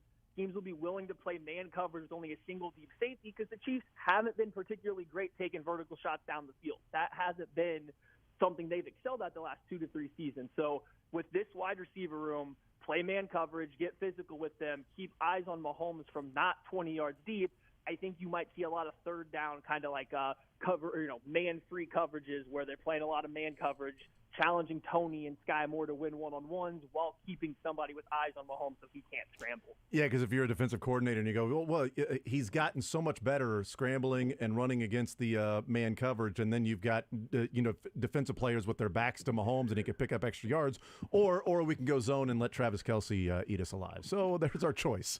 We go, go and man. Zone's off limits. Yeah, right. Zone's just off limits. You can't do that because that even allows not just Travis Kelce, but that allows Andy Reid to do the Andy Reid things. Like now, all of a sudden, it doesn't matter if an MVS or a Sky Moore, whoever, can't beat whatever corners across from them. It's now Andy Reid can put them in a position where they get open. So zone's almost off limits. It's just you have to be willing to deal with the scrambles as they come. And like I said, I think you might see teams dare the Chiefs to to try to push the ball vertically, especially down the sidelines, because that's just not an area they've been particularly good at, really since Mahomes got in the NFL, but especially these last 2 to 3 seasons. Matt Lane, KC Sports Network, kcsn.substack.com, and the KC Laboratory Podcast. Matt, you're the man. Really appreciate the time as always, sir. We'll catch up soon as we get through the slow month of June and on into the July when it's like, hey, there's a light at the end of the tunnel for a training camp. I appreciate it, brother. Almost there. Thank you, guys. Thank you for having me. Enjoy the rest of your day. Absolutely. You too. There's Matt Lane. Great stuff from him. Go check him out. KC Sports Network, kcsn.substack.com, and the KC Laboratory Podcast that's really good. He and Ken Swanson and Craig Stout that do the podcast. It's really good stuff. So the Kansas City Chiefs, the big news around this big conversation, I should say. There's no news yet. But the Chiefs being one of the teams that are interested in DeAndre Hopkins, we'll see. I think the answer typically is, what are they paying him? $20 million? No, thank you. No, thank you. Eject. Nope. I'm folding the cards. $5 million with some incentives? Yeah, sure. I bring him in because you also get into an aspect of, if something happens and there's an issue going on, you can move away from him.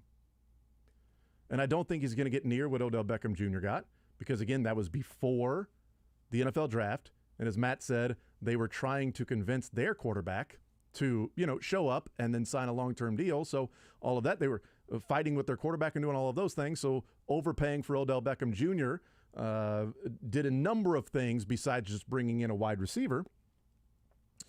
And, teams were able to address some of those needs. The Chiefs went and got Rashee Rice in the second round. That does some of the things. He ain't DeAndre Hopkins, but does some of the things that they would be looking for to fill that Juju Smith-Schuster role.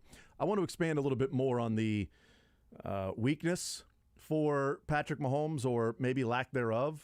If there's something that can be discovered moving forward this year, whatever, because what people thought was the kryptonite for Superman did not turn out to be that. We'll explain some of the numbers from Doug Farrar, who did a great job diving in to all the different coverages and what the quarterbacks in the NFL are doing against those coverages and how that relates to Kansas City Chiefs and Patrick Mahomes. More Zone coming up next. Take the show with you by listening live on 810WHB.com, in the 810 mobile app.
All right, thank you to Matt Lane, KC Sports Network, KCSN.substack.com, and the KC Laboratory Podcast joining us as we talk some Chiefs, talk some NFL, 913-912-4810.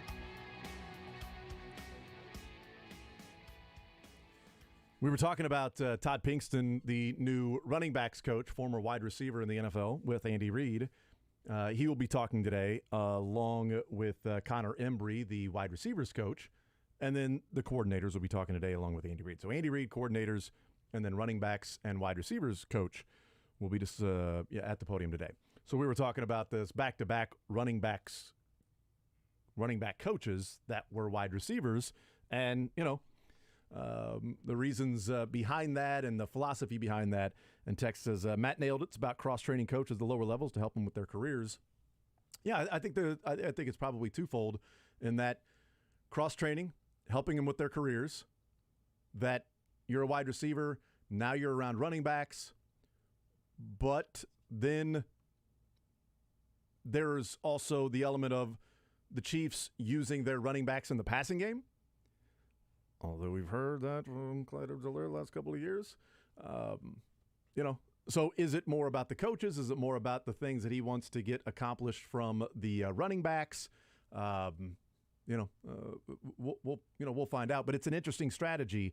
And it would make sense if it's Andy Reid going the route of, no, I'm developing these coaches, and this guy can coach wide receivers, he can coach running backs, he can be a coordinator, he can coach quarterbacks, he can do all of these different things. He's just a football coach, not just a guy that has to focus on he played wide receiver, therefore he only plays wide receiver. Because what's interesting, as sort of we look at it in the NFL, the difference between offensive and defensive coordinators in the NFL and in where they started, where they played. So offensively, it's like, okay, you're a wide receivers coach. You played wide receiver. You're running backs coach. You played running back. You're offensive coordinator. Well, you're probably a quarterback. And I don't know that we ever focus on what position somebody played on defense when they're defensive coordinator. Do we? Do we care? Like, well, this guy was a defensive end. Well, this guy was a linebacker. This guy was a safety. This guy was a cornerback. That's why he's, was a defensive coordinator. But it is interesting, like, because if there's a guy that played linebacker then coaches defensive ends, or we talk about it like this wide receiver's coaching running backs. I don't know. Maybe some other people do. I don't know. I've just never, looked at it and thought anything different than, they're coaching a defensive position. Whereas wide receiver, running back, my God, how can he do that? So we'll hear from Todd Pinkston. We'll find out how he can do that. He'll tell us himself. 913-912-4810 is the text line. I brought up with Matt Lane and asked him, what's the weakness for Patrick Mahomes? What's the kryptonite? What's the next phase that teams can figure out to slow Patrick Mahomes down? And if Matt Lane had an answer for that, he would be on an NFL coaching staff right now. So I certainly didn't expect him to come up with a specific answer of, well, this is how they're going to do it. This is what they should do. This is how I would go about it. And this has been an issue for Patrick Mahomes. Because a year ago, the conversation was about these shell coverages, the two high safeties, the two high shell coverages, and the Chiefs and Patrick Mahomes and Andy Reid, they can't figure out how to attack that. It was like, they didn't just invent this offense or this defense. They didn't just invent this, two high safety, that it's some novel concept that we've never seen before. It's been around. But why was it such an issue for the Chiefs? Why was it such an issue for Patrick Mahomes? And some of that was the Chiefs like to get the big plays, the chunk plays. And if you make them go underneath over and over and over, odds are you can get a penalty or you can get a turnover. Or you can have a quarterback get impatient. You could also not stay with the run that is more efficient against teams that are keeping a couple of safeties deep to where they're not staggering them. Then there's really not any help with the running game. So it opens up the running game more. Do you stick with that? Last year at this time, I had Mahomes winning the MVP for a number of reasons. I thought he was going to be on a Bleep You tour. It's the first time in the offseason that people said he was the reason the Chiefs lost. They were questioning his ability because Tyreek Hill wasn't on the team anymore. They were expecting a slide backwards in numbers, and they'd figured out how to play defense against him, dropping 8 like the Bengals or the 2 high safeties. There it is. He can't figure it out. He can't do it. All of these factors going into it. I'm like, yeah, give me Mahomes for MVP. This feels like an Aaron Rodgers when they drafted Jordan Love, and Aaron Rodgers just essentially went scorched earth, and it was bleep you. He went bleep you mode. And I thought Patrick Mahomes would do that last year. And he did go into bleep you mode in the numbers he put up and won the MVP. Because we also looked at what he did at the end of the season in 2021. Yes, the Bengals second half, that was bad. That happened. But what he did the final few games of the year and then in the playoffs, including the first half of the Bengals, was that he was torching defenses. He wasn't going through that slump that he had earlier in the year when it was one of his worst stretches of football. And 2 out of 4 weeks, we talked about, the Patrick Mahomes in 94 starts in his career has lost 3 games by more than a score. 3 out of 94. 2 of them happened in the same month in 2021 when he was going through that stretch of football where they couldn't figure out how to attack the shell coverage.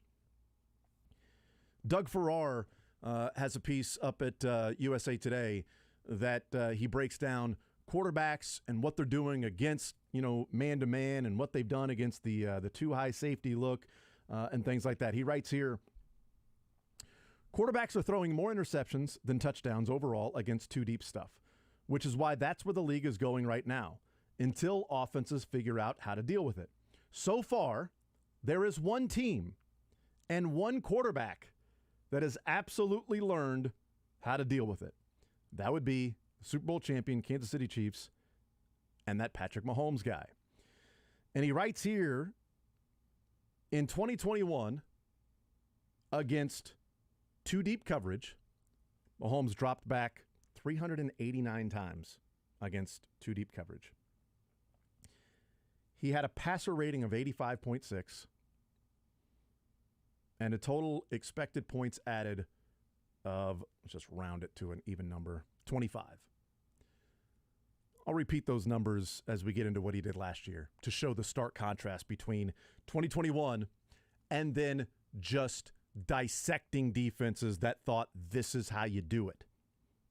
Again, 389 dropbacks against 2 deep coverage, and he had a total expected points added of 25. Passer rating of 85.6. What did he do in 2022? Well, he had 261 dropbacks, so he had 100 and plus fewer dropbacks this last year than he did in 2021. I think some of that is because teams adjusted later on in the year.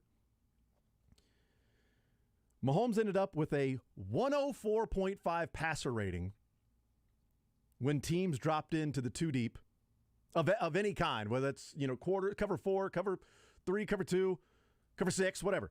And you've got 2 deep safeties that are there. He had a league best passer rating against that with a 104.5. And again, that's compared to what he had the year before of an 85.6. 20 points higher passer rating against the defense that was the quote-unquote kryptonite. They figured it out. This is how you defeat Patrick Mahomes. And he doesn't have Tyreek Hill. They can play this and focus extra on Travis Kelce. Patrick Mahomes is going to be exposed. Remember, there were even some NFL players that said, some people are about to get exposed here.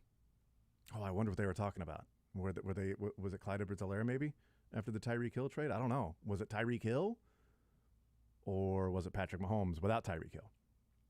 20 points higher in his passer rating from 2021 to 2022 when they go up against the 2 deep safeties.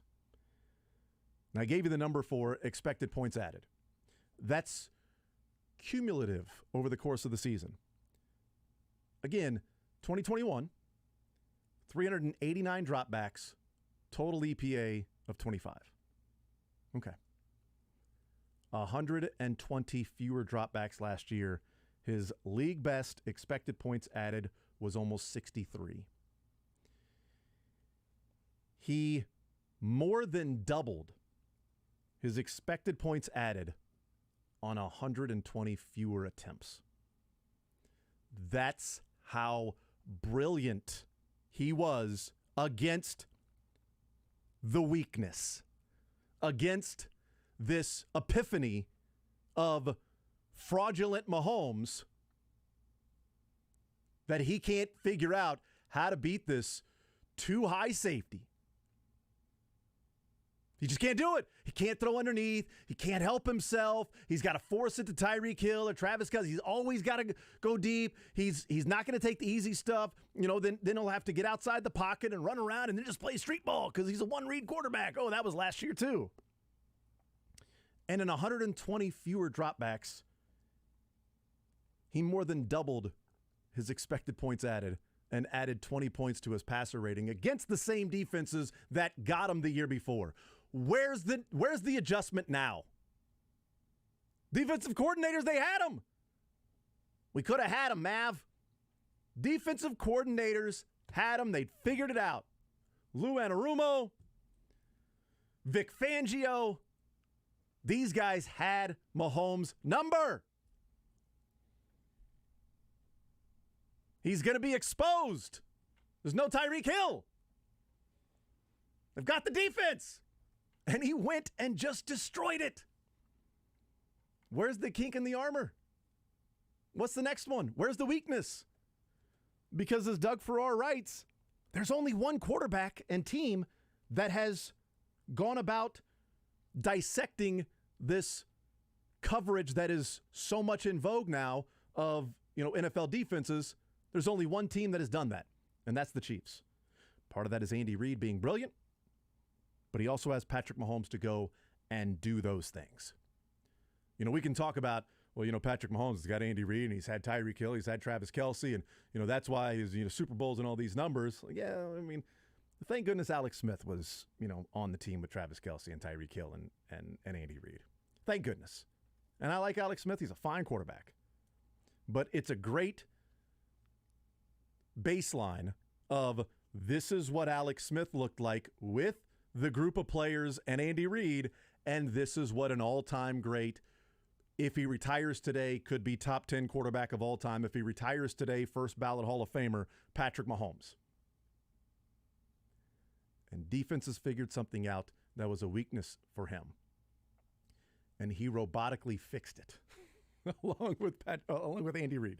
Just those numbers are just eye-popping.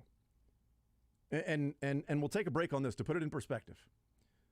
We said the expected points added, it's cumulative over the course of the season.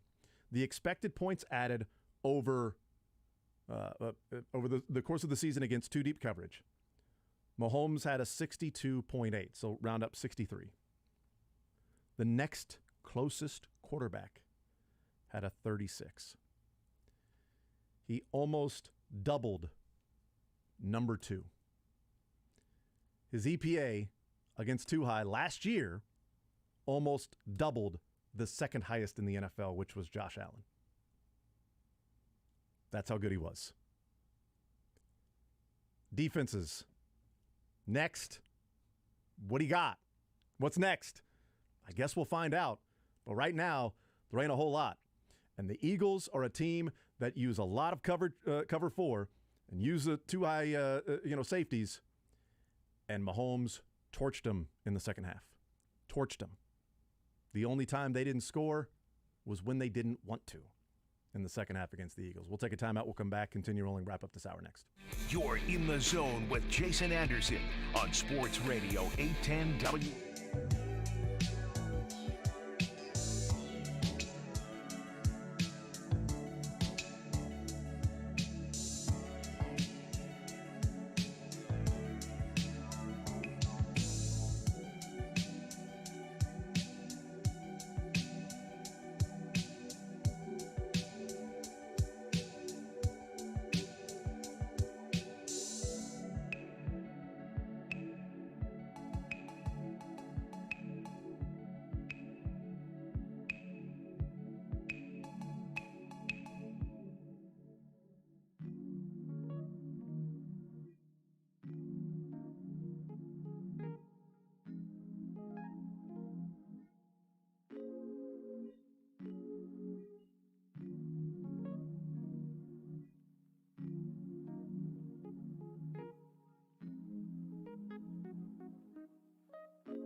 This one.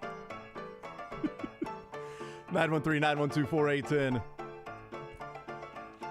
We'll hear from the Kansas City Chiefs coming up at 1 o'clock. Andy Reid, coordinators, assistant coaches. Every time I hear that, I wonder, like, is there a connection to why we're playing that? Are we doing some vaudevillian sort of silent movie? Is there something along those lines? It's just on the page that Beard's built. I'm just going to delete that one. It's so weird. You know what? I kind of like it. I think it should be a regular one. I think every day, the third segment of the 11 o'clock hour, that should be the returner. So anybody it's gone. Anybody that typically would listen around this time, like maybe you're in your car every day at this particular time, you got lunch, you got whatever. Every time that damn song again. Is it called anything? Is there? It's called Sticky Situation. I don't know why. So again, that would be the music played over one of the, older movies that if somebody is in trouble, that music is playing in the background. It's like, oh, how's he going to get out of this one? She's been tied to the railroad tracks again. There it is. Is he going to get there in time? Oh, I don't know. Oh, I hope they don't show the carnage. Oh, if they don't get there in time and that train runs her over, I hope they cut away. No pun intended. Oh, no. That would be the perfect song to play. 913-912-4810. Text says, Patrick Mahomes is good. What a revelation. I'll tell you one thing we won't ever get tired of doing on this show is bringing up different examples of how Mahomes is truly special and separate from other quarterbacks, so that there's more and more evidence to whack-a-mole any of the other quarterbacks that pop up as this guy, next Mahomes. Is this the challenger to Mahomes? Is he going to take the mantle from Mahomes? Is it going to be Lamar Jackson? Or in this corner, we've got Deshaun Watson. Or in room, whatever. Behind door number 3 over here, it's Josh Allen. Door number 4, what do we have for him? It's Justin Herbert. And door number 5 and 6, it's that close. It's Joe Burrow. He's the next Mahomes. Who's actually better? Who would you take, Burrow or Mahomes? So that when, those next conversations come up, you can go, well, here's A, B, C, D, E, F, G, H, I, J, K. Here's the entire alphabet. Eric Bieniemy was interested in the alphabets, not the numbers. Letters, not numbers. That quarterbacks struggling against that was the weakness. He's eliminated. He's plugged that hole.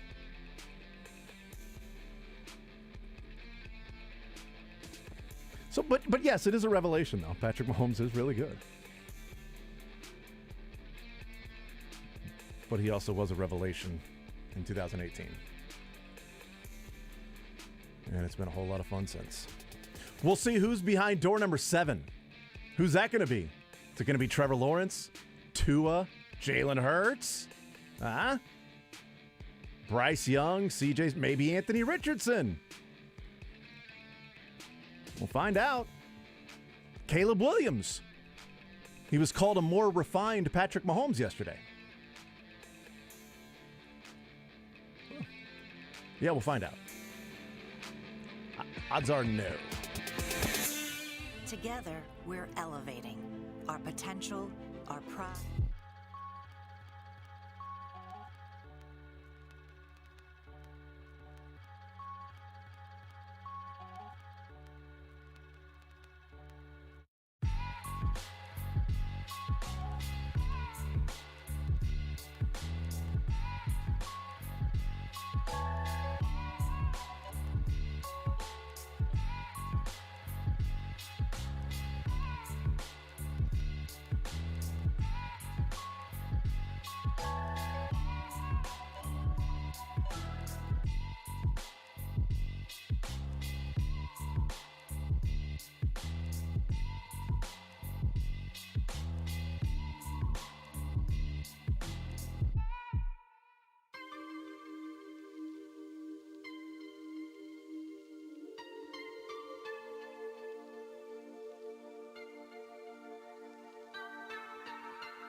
All right, we continue right here on Sports Radio 810 WHB. Jason Anderson with you. Drake, we head up until 2 o'clock. Coming up an hour from now, we'll hear from the Kansas City Chiefs. Andy Reid and the coordinators will be at the podium today, along with Connor Embry and Todd Pinkston.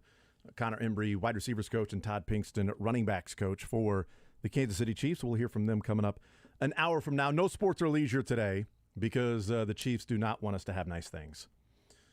No sports or leisure. Or next week. You know, their OTAs next week wrap up on Thursday, and they'll be talking Thursday at 1 o'clock next week as well. So we'll hear from the Kansas City Chiefs. We'll hear from Andy Reid. We'll see if he has anything to say, and if he's just milquetoast and plain and doesn't offer anything and is generic and robotic and all of those things, and people will complain and say you don't get anything out of Andy Reid.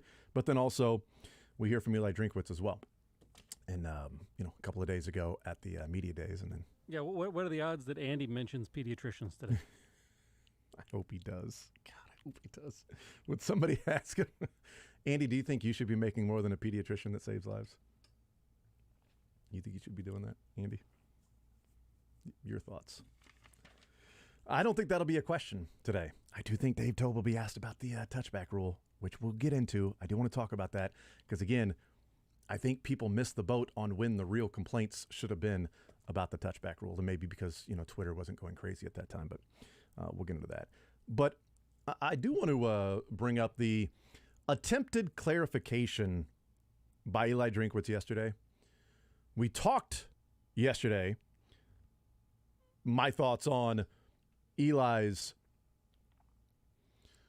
comments at SEC Media Days about the NIL and Ross Dellinger's, original tweet and then subsequent tweet, and whether he was answering about gambling and then bringing up the pediatrician, his brother, and saving lives and all of that, whether it's inferred that he was saying the players don't deserve it or they're making too much or it should be capped or just completely lacking of self-awareness that he makes $6 million and these players are making more than pediatricians, and so is he.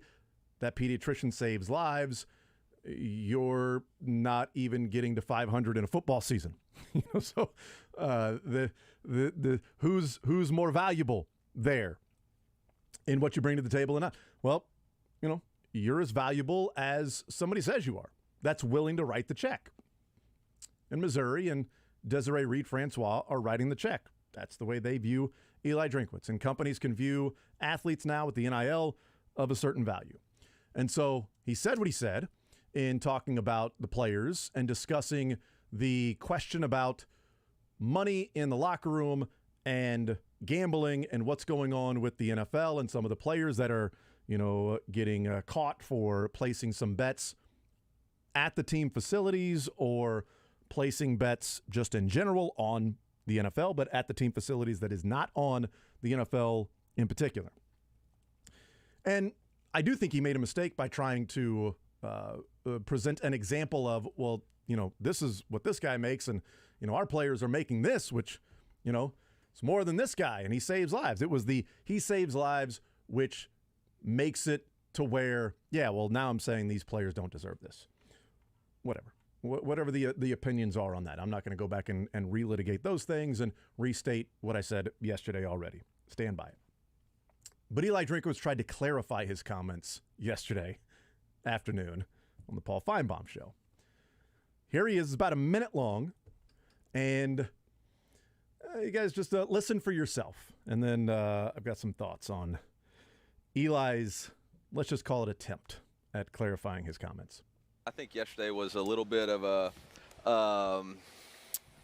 a disingenuous approach to media, to be quite honest. I don't think my quote that made the rounds on media was taken in any type of context at all. I was referring to the fact that I love the fact that our players make NIL, and I think that's awesome. I've been one of the leaders in the forefront of that. I mean, our state law is one of the most progressive state laws out there that I'm fighting for our players to have the ability to earn finances off of their name, image, and likeness. What I want everybody to understand is that there's unintended consequences with giving 18 to 22-year-olds a large sum of money, and I think that's what there needs to be an understanding of, is we're not talking about players making $10,000 or $12,000 a year. We're talking about guys that are making 6 figures, 7 figures, which is awesome. But with that much money comes a different set of responsibilities. And if we're not careful, we're going to look back in 4 and 5 years, and we're going to be just like the NFL and the NBA, where 78% of those professional athletes, after 5 years removed from playing in the NFL or NBA, are bankrupt.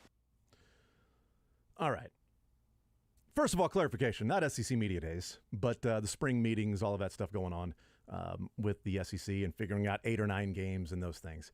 I keep saying SEC Media Days because as I said yesterday, I went back to the transcripts of the SEC Media Days last year to see different coaches and questions they were asked about NIL and what the answers were and things like that, just to see where different coaches stood in their opinions on those topics, what they were saying publicly in front of a microphone.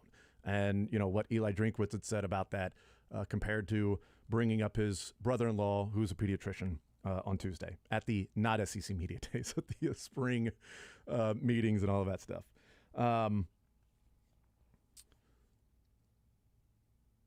I would advise Eli Drinkwitz to not try to clarify anymore. I would advise Eli Drinkwitz that you put out the tweet, move on. It's not going to make it better. Going on Paul Feinbaum to try to explain what you were saying is not going to make it better. It's just going to continue to keep it in the news cycle. And his attempt at a clarification, in a way, probably made it worse. Because when you're attempting to clarify and say, no, I'm not saying these guys don't deserve it. I'm saying there are unintended consequences for this. I'm saying there are now issues that we weren't planning on having that have come up, and we have to address that. And whether it's gambling or something else,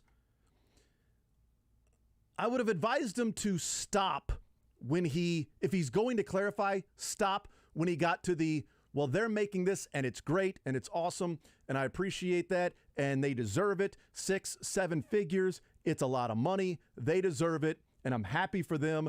And we have been as progressive as any other state in getting those NIL laws passed. I've been on the forefront. I've been out front talking about the NIL and the players deserving that. I think they should get all of that money that they're getting. All I was saying is that with that, there are some unintended consequences that go along the way. And, you know, what's a responsibility as a coach to sort of help them navigate those, what could be potential potholes in life that happen.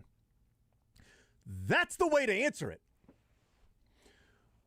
But when you start to bring up they're going to go bankrupt in 78%, you start to get into the dog whistles that have been out there, the old tropes that have been out there for a while, and you make it worse for yourself. Because Eli, quite frankly, just needs to stop talking. And that comes from somebody who has also been advised of that.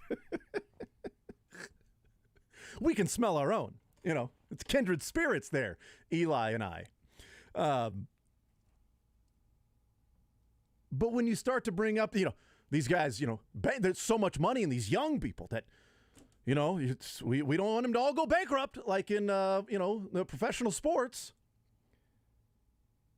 It is hard to differentiate what you may be meaning. And again, he talks and then has to go and clarify what he's saying. And I'm guessing he probably feels like, well, maybe I need to clarify what I was talking about with bankruptcy and things like that, and not because I want to separate myself from the old dog whistles of, the young black kids shouldn't get the money because who knows what they're going to spend the money on. But like Silicon Valley, well, they're good for them. They're entrepreneurs and they're making tons of money and they're just living life. Young kids out there just living life, not judging how they're spending money, right? Because they're not in our daily lives. We don't see them, unless you've invested in that or, you've got some sort of a stake or something in a particular, startup or company.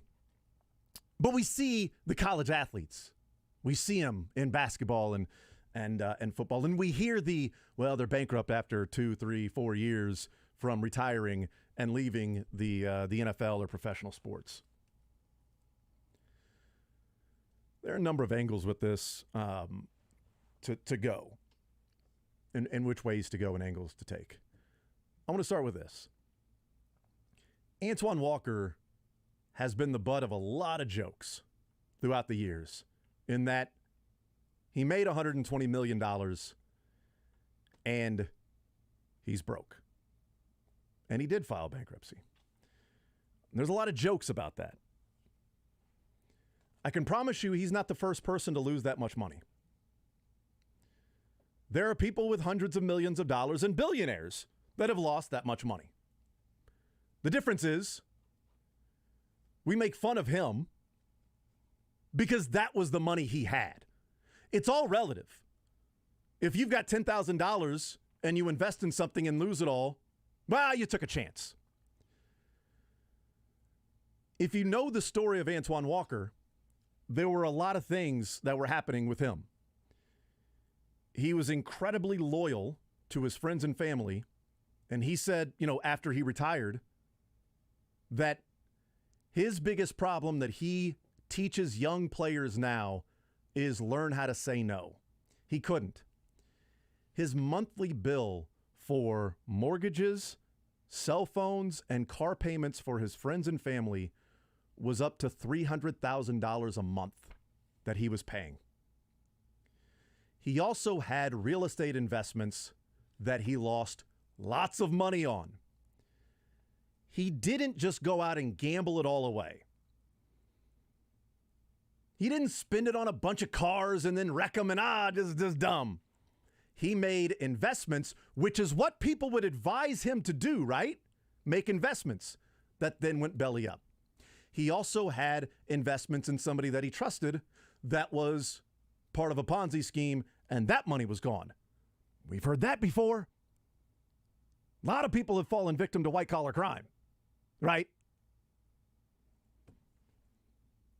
But it's funny to make fun of him because he was an athlete and made that much, and we can't imagine making that much money and losing it. Can't imagine it. So that's one part of this. College coaches, not NFL coaches, and professional, because at the professional ranks, you probably have an agent, you probably have some managers. It does not mean they have your best interest at heart. There have also been plenty of NFL players with agents and managers that they have lost money because they entrusted in the wrong person.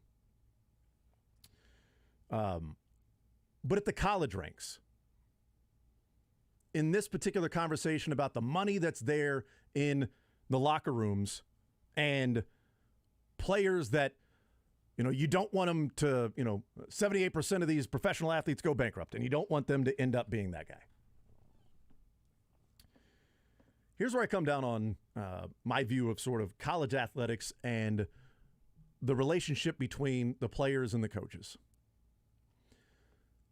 I have been criticized a lot for my view on the FBI investigation in college basketball. That, for me, waste of time. 2, they're trying to stop players from getting fair market value because the NCAA has arbitrarily said that they don't deserve more than just a scholarship. They have capped what the players can get, but not the coaches and other people surrounding it. And so the FBI wants to get involved and say, no, these players should not get money from a shoe deal or a shoe company that says, we find value in you to then we can get a return on our investment, which is what happens in every walk of life that we support, that we champion in this country, of making investments and getting return on investments and endorsements. But if it's a college kid, now it's an FBI scandal for doing those things. I have a much bigger issue with what went on at North Carolina than I do with any of the FBI stuff and the shoe company deals.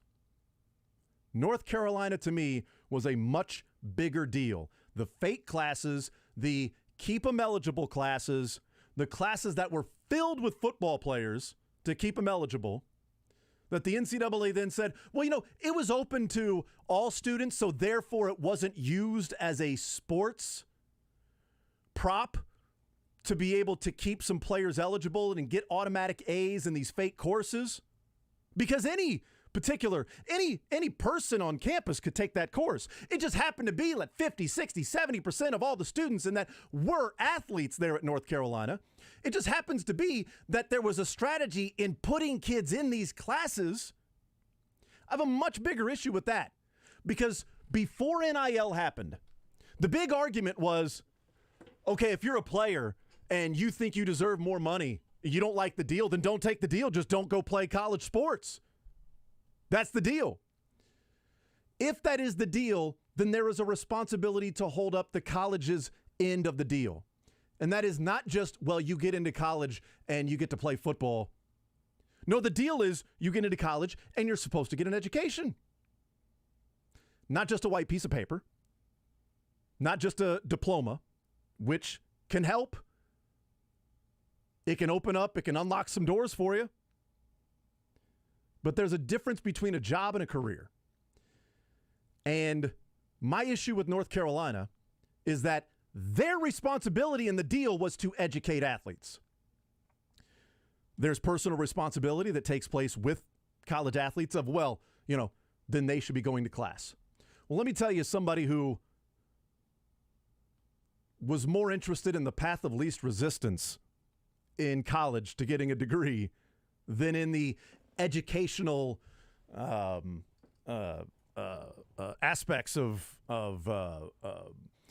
gaining lifelong knowledge to be able to get a job and then turn that into a career where you aren't just simply cramming for a test and getting a letter grade, right? Because I didn't know any better. When I was in college, the diploma was the thing. Get your college degree. That was it. It wasn't explained with, well, yeah, that can get you a job, but you actually got to have some knowledge and you got to be smart. You got to present something as to how you can separate yourself from others. And it ain't just simply a degree, because you're probably going up against in job interviews everybody else that has one. But that's not really explained at the time. So when you go to college, if you're a college athlete, it's if you don't like the deal, don't take the deal. Okay, well, where's the college responsibility in the deal and the fiduciary responsibility of making sure, yes, these players are getting educated? When a player graduates from Memphis and can't read, that's not the deal. Well, it's his own fault. Yes, there is personal responsibility in that. But almost everybody, it would be very difficult to find somebody in college that you say, hey, take these courses and somebody will take it, and you can just go and enjoy college life. There are people that would turn that down and say, no, I'm here for a specific reason. They might have grown up in certain families that emphasize that, families that may already have degrees, families that have the lifelong knowledge of going through certain careers and having to bounce around or do some things like that. That there's a difference between a job and a career. A job can get you in the door. A career is how you advance and show that you have the skills to be able to separate yourself from your peers at work and to advance and to make more money and to keep said job, said career. There is a fiduciary responsibility in the educational aspect because of the deal. So that's why North Carolina was such a bigger deal to me than the FBI stuff. And will continue to be a bigger deal because now the FBI stuff, you can do that. What's going on with paying players, you can do it now. NIL deals, whatever. All of it. Good with it. But when Eli Drinkwitz gets into the, well, you've got guys that are making all this money and bankrupt in these professional athletes, 78% of them end up being bankrupt. There's the dog whistle that comes along with that. Where I would have advised Eli Drinkwitz is if he feels that way, if that is truly what he's talking about, because I think there are some coaches that do have a relationship with some players that is like a fatherly figure. There are some coaches that have that with some players. But it is exaggerated and overblown and complete BS for coaches to say, no, these kids are all like, these players are all my kids. I want them to be better people off the field than on the field, or off the court than on the court. Really? The 10th guy on the bench that doesn't play? Oh, I bet the star player you probably got a good relationship with. But if you're a college football coach, come on, man, you got 85 scholarship players. You got a bunch of walk-ons as well. You ain't caring about 92nd guy on the roster and what happens with this guy in his life. It's easier in college basketball because you have a smaller number of people that you have relationships with. Dennis Gates, when he was re-recruiting the players, when he took the job, said, I don't want to just be your coach. I want to be invited to your wedding. Okay, that's a great line.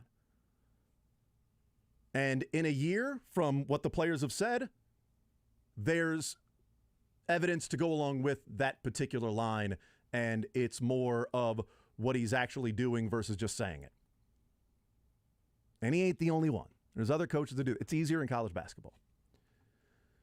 But I would have advised Eli Drinkwitz to then say, if this is actually the route I'm going to go down, of there's money in locker rooms and we got to take care of these kids and we don't want them being bankrupt and all of this. Well, yeah, because, there are a lot of kids that, have money that spend it and do dumb stuff and they're broke. But with lifelong knowledge, what I think of when I hear, a player that has that much money, what I think of is, man, I hope they're doing the right thing with it. And if they don't, that sucks.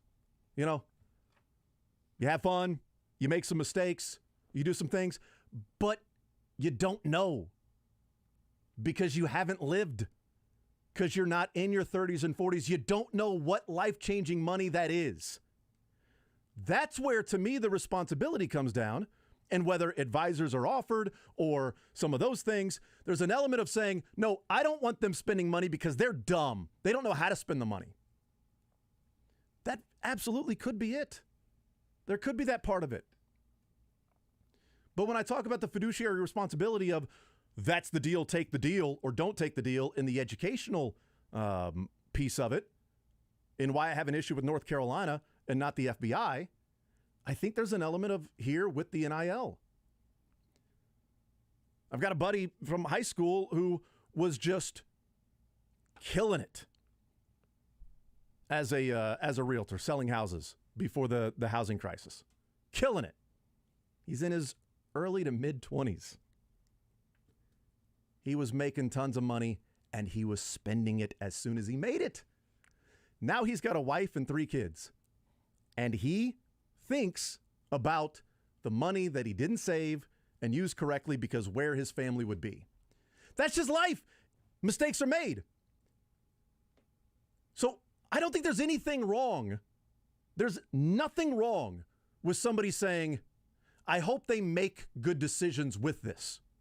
No matter what age they are. If you're in Silicon Valley and you've got a company that you're starting, I hope you make good decisions with the money, because having lived and being in my 40s with a mortgage and kids, man, that is life-changing money. And at the time, at that age, you don't know what it can do to change so much of your life.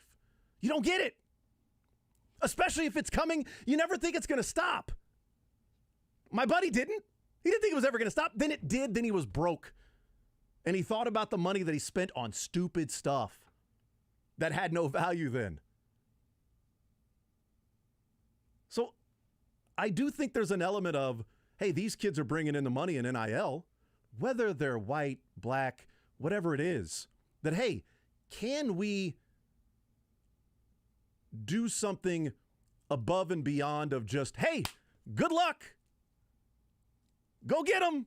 Go attack the world. If you spend it on stupid stuff, your fault. Well, yeah, it is.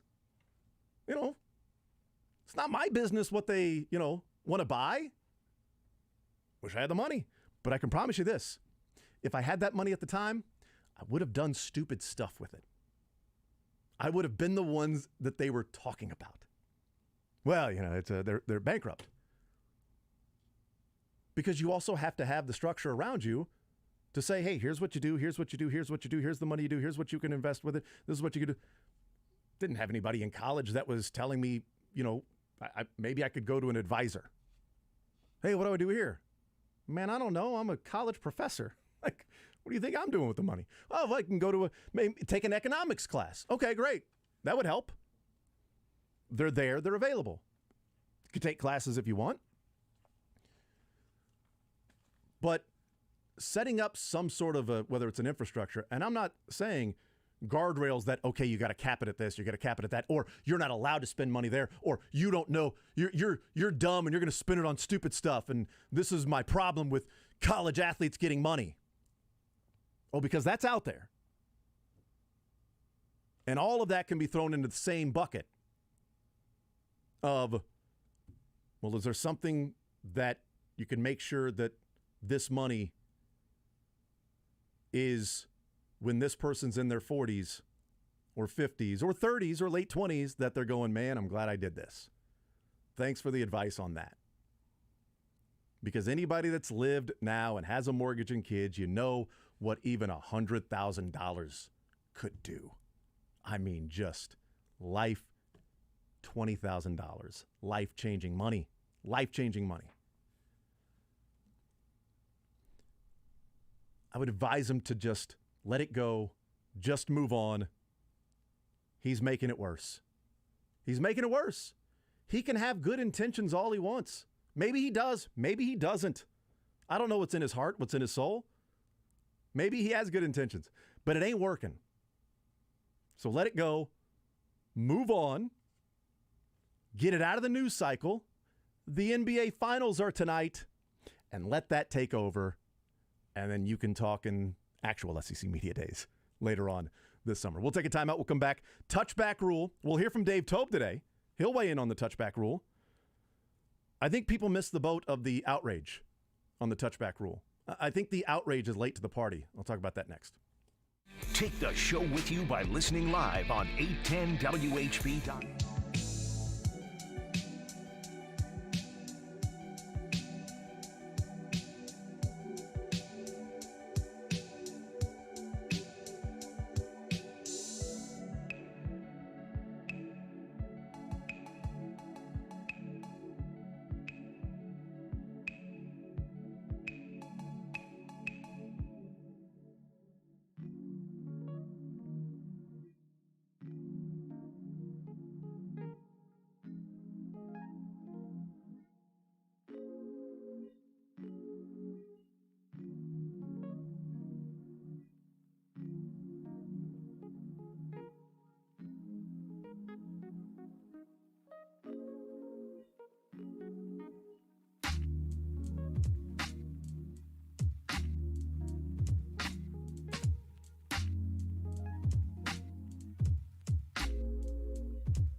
We'll hear from the Chiefs coming up at 1 o'clock. Andy Reid, coordinators, Connor Embry and Todd Pinkston. Connor Embry, wide receivers coach. Todd Pinkston, running backs coach for the Chiefs. We'll hear from them coming up in the 1 o'clock hour.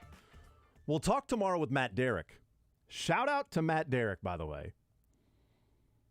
I can say this publicly because he tweeted it out, so he didn't text me. He put a tweet out a couple of hours ago, right before the show.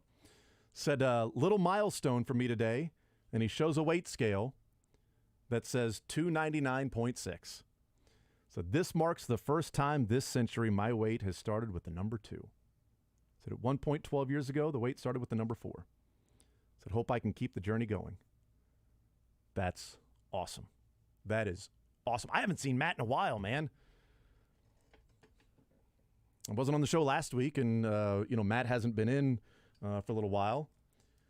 So looking forward to seeing him tomorrow, unless he comes up with some excuse not to be here tomorrow and just do a phone interview, whatever. But, man, that's awesome. Somebody asked what he's been doing. Yes, there you go, standing ovation. I would stand, but I got the desk in front of me. Said, cutting out Dr. Pepper. He wasn't lying about the Dr. Pepper and the Bluebell ice cream with the Dr. Pepper float. So cutting out Dr. Pepper, eliminating fried potatoes, the main 2 missions, more fruit and protein in the diet.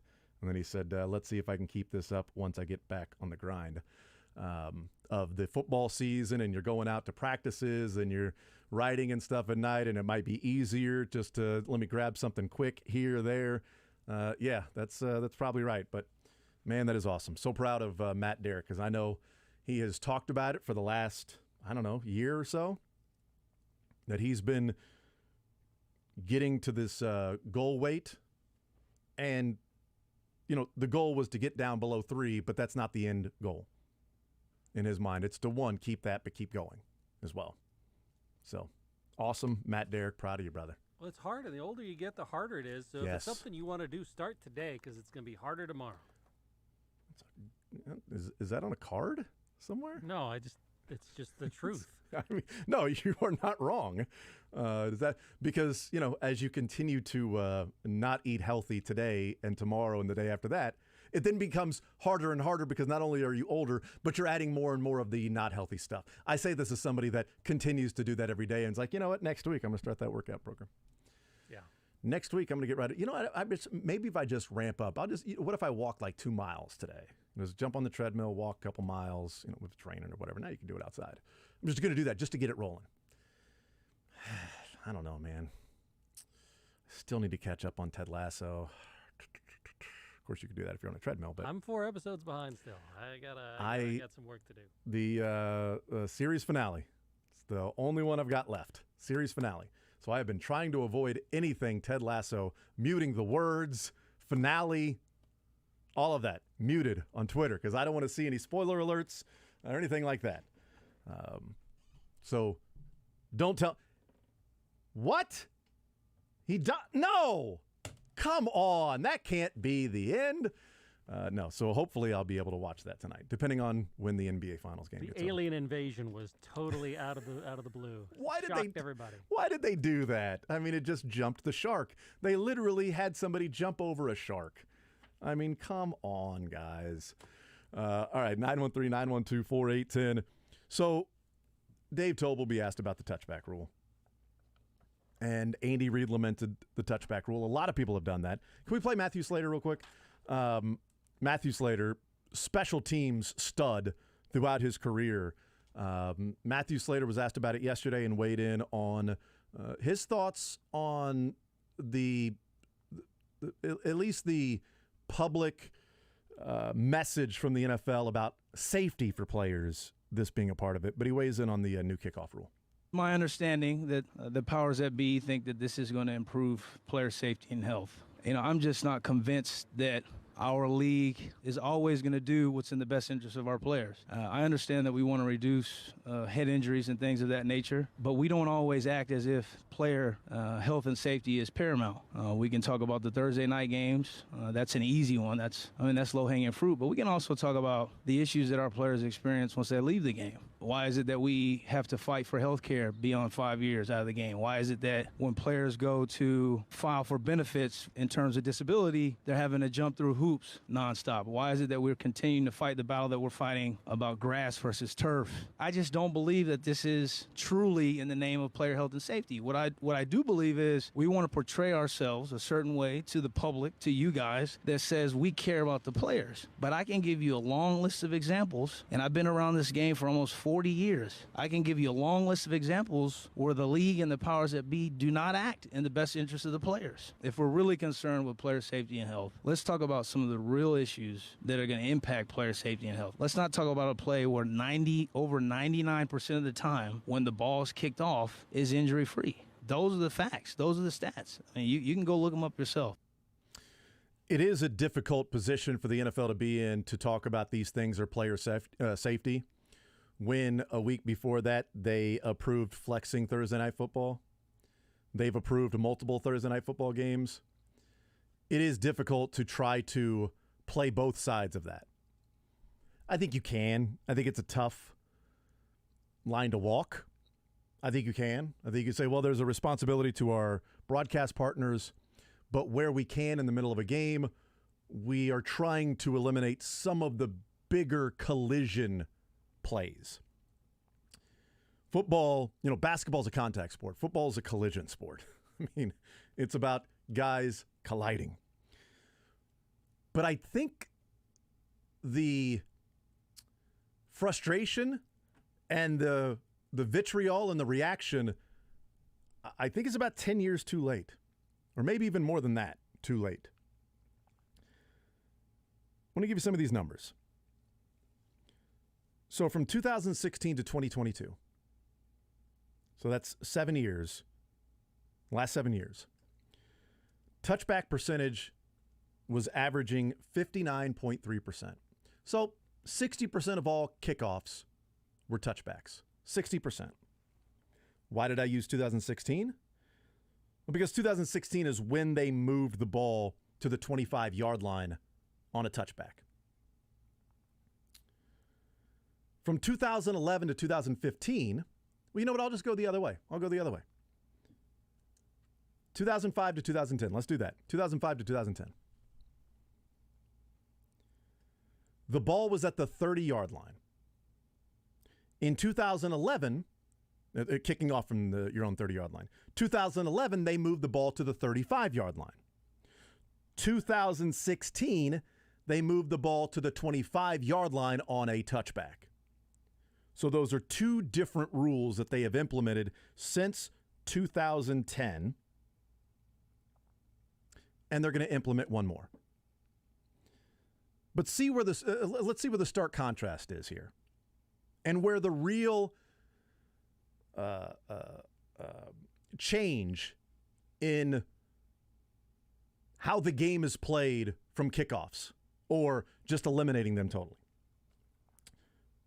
When teams were kicking off from their own 30-yard line in the 6 years before, 2005 to 2010, 13.7% of all kickoffs were touchbacks. 13.7. Less than 14% of all kickoffs were touchbacks. I mean, 86% of the time, it was a kickoff return. The NFL, before the 2011 season, moved the ball up to the 35-yard line to kick off from. The next 6 years, so we did 6 years prior, the next 6 years until they changed it to the 25-yard line for touchbacks. So from 2011 to 2015, the touchback percentage jumped to 49%. It was 13.7%. They moved the ball from the 30 to the 35, and it went to 49%. It jumped up 35% touchbacks from 1 year to the next. Now, then they moved the ball to the 25-yard line on touchbacks from the 20 to the 25. Now you get the ball at 25. They are incentivizing more and more for teams to have a touchback, for teams to not bring it out and have a kickoff return. From the 20 to the 25-yard line, that change ended up being the last 7 years, 59.3%. So that is an increase of 10.8% of all kickoffs that end up being touchbacks. It increased 11% to 59. I am curious about what the percentage increase will be this go around. Because I can't imagine it will be 35% more touchbacks. Because that would be damn near 100% of the time teams are calling for a fair catch or getting the ball at the 25-yard line. And if that's the case, then they'll probably just need to eliminate it. And maybe that's what they're wanting to do. But the real reaction of this is destroying the game, you're taking away an element of the game, is not the new fair catch touchback rule. It was moving the ball from the 30-yard line to kick off at the 35. Less than 14% of all of the kickoffs were touchbacks. It jumped to 50%. 50%. There's no way there's going to be that big of a jump of touchbacks from what it's been the last 7 years. There's no way. But with Twitter and, I don't know, maybe it's more access to players, who knows? But it is interesting that this is the one that has so many people frustrated about kickoffs and a huge element of the game that's now being lost in the NFL. That there are going to be so many touchbacks now. Maybe I don't know. Maybe the next step is that they're trying to get rid of kickoffs. And maybe the owners want that to be the case so they can have more players on their team that aren't just special teams guys. Players on their teams that, are actual contributors as wide receivers or linebackers or, offensive linemen.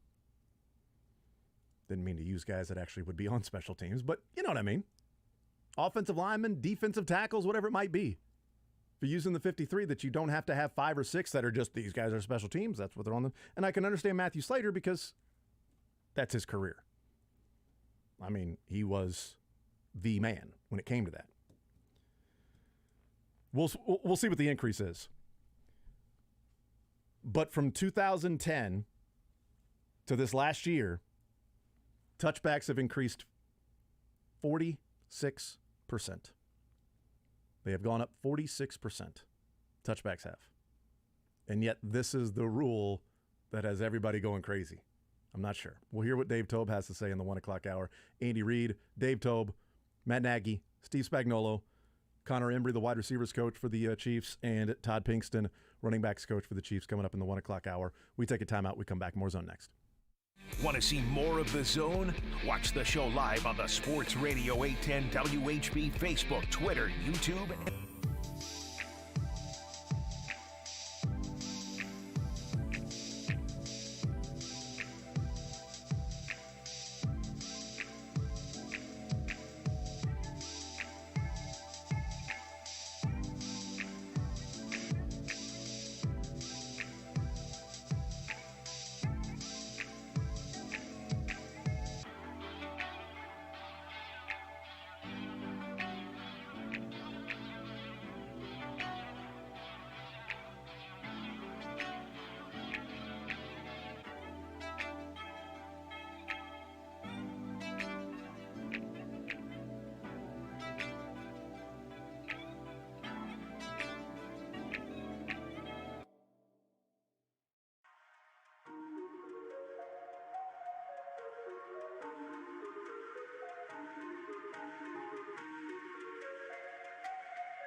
All right, we continue right here on Sports Radio 810 WHB. Jason Anderson with you. Drake, we'll hear from the Kansas City Chiefs out at the practice facilities. OTAs going on. Wrapping up this week's OTAs. They'll have OTAs next week, and then week after that will be the mandatory minicamp. It's mandatory that you show up. You'll get fined at that point. No fines being handed out with the voluntary OTAs going on right now. So we'll hear from the Kansas City Chiefs. Some news that we talked about as the show started, in case you are just tuning in or did not see the news with some of the players that are returning to school that took their name out of the NBA draft last night. Zach Edey was a big one, literally, for Purdue. Kobe Brown kept his name in the NBA draft. He's not returning to school. Good for him. I've felt like that was the best decision for him, but whatever he decided to do, good for him. If he wanted to return to Mizzou, great. If he didn't want to return to Mizzou and go to the NBA, great. Go make the money.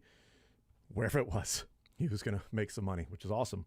But Naquan Tomlin has taken his name out of the NBA draft and is returning to Kansas State. That's a big deal. And also, John Rothstein reporting earlier today that November 6th in Las Vegas, opening night of the college basketball season, Kansas State will be playing in Vegas that night against USC, which will be Bronny James' first ever game in college. So that's fun.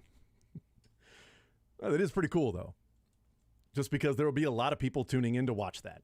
Let's see what Bronny James looks like. Well, here he is, along with Kansas State that gained a lot of fans to the tournament last year. And now you start off the next season with one of the cool stories of the prior season. And one of the stories that people have been watching for the last 3-4 years of Bronny James. And is he going to sign with the G League? Is he going to, go and play college? Where's he going to play college ball? He's going to USC. That's where he's going to play college ball. The other thing that was kind of funny from last night. When the NIL happened, there was the knee-jerk reaction of, well, now all the big schools are just going to pay for all these players and the transfer portal to get these guys to, go from smaller schools to bigger schools, and it's just going to be, a feeder system from the lower levels to the blue bloods, and that's all it's going to be. It's an interesting development with this go around because Florida Atlantic, John L. Davis and Elijah Martin, that were on that Final Four team that had their name in the NBA draft, both removed their name from the draft last night. They are returning to Florida Atlantic. Almost everybody from a Final Four team last year at FAU is returning to FAU. Think about that. They're not returning to school and then going somewhere else. The whole feeder system, that these bigger schools would just go and buy some of these stud players in the smaller schools. And that's happened. Max Asmus and, some others. We've seen those things take place. Obviously, a couple of local schools had that with K-State and Mizzou getting some transfers to come in from lower levels. And that is certainly taking place.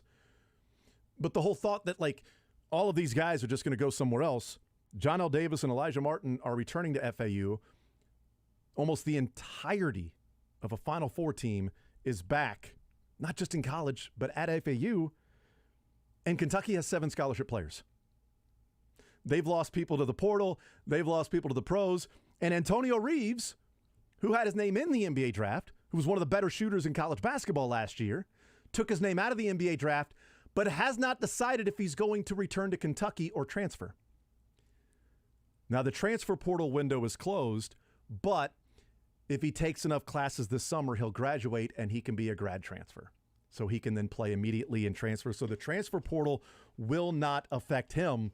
But you're getting a guy with tons of experience and is one of the better shooters that could be available, who was thinking about going to the NBA draft, who's returning to school, but may not return to Kentucky. That's not how this was supposed to happen.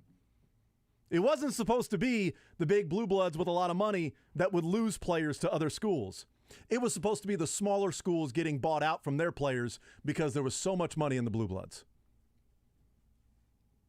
Hasn't exactly happened like that. There are plenty of examples that has been the case, but there are also examples of players crossing in the night on the highway, that players are going from the smaller school up to a larger school while some players from the larger school are driving the other way and going to a smaller school and maybe making an impact there.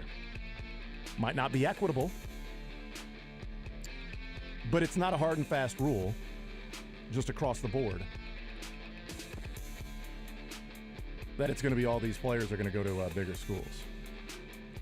All right, so Andy Reid's not going to talk today. Just found that out.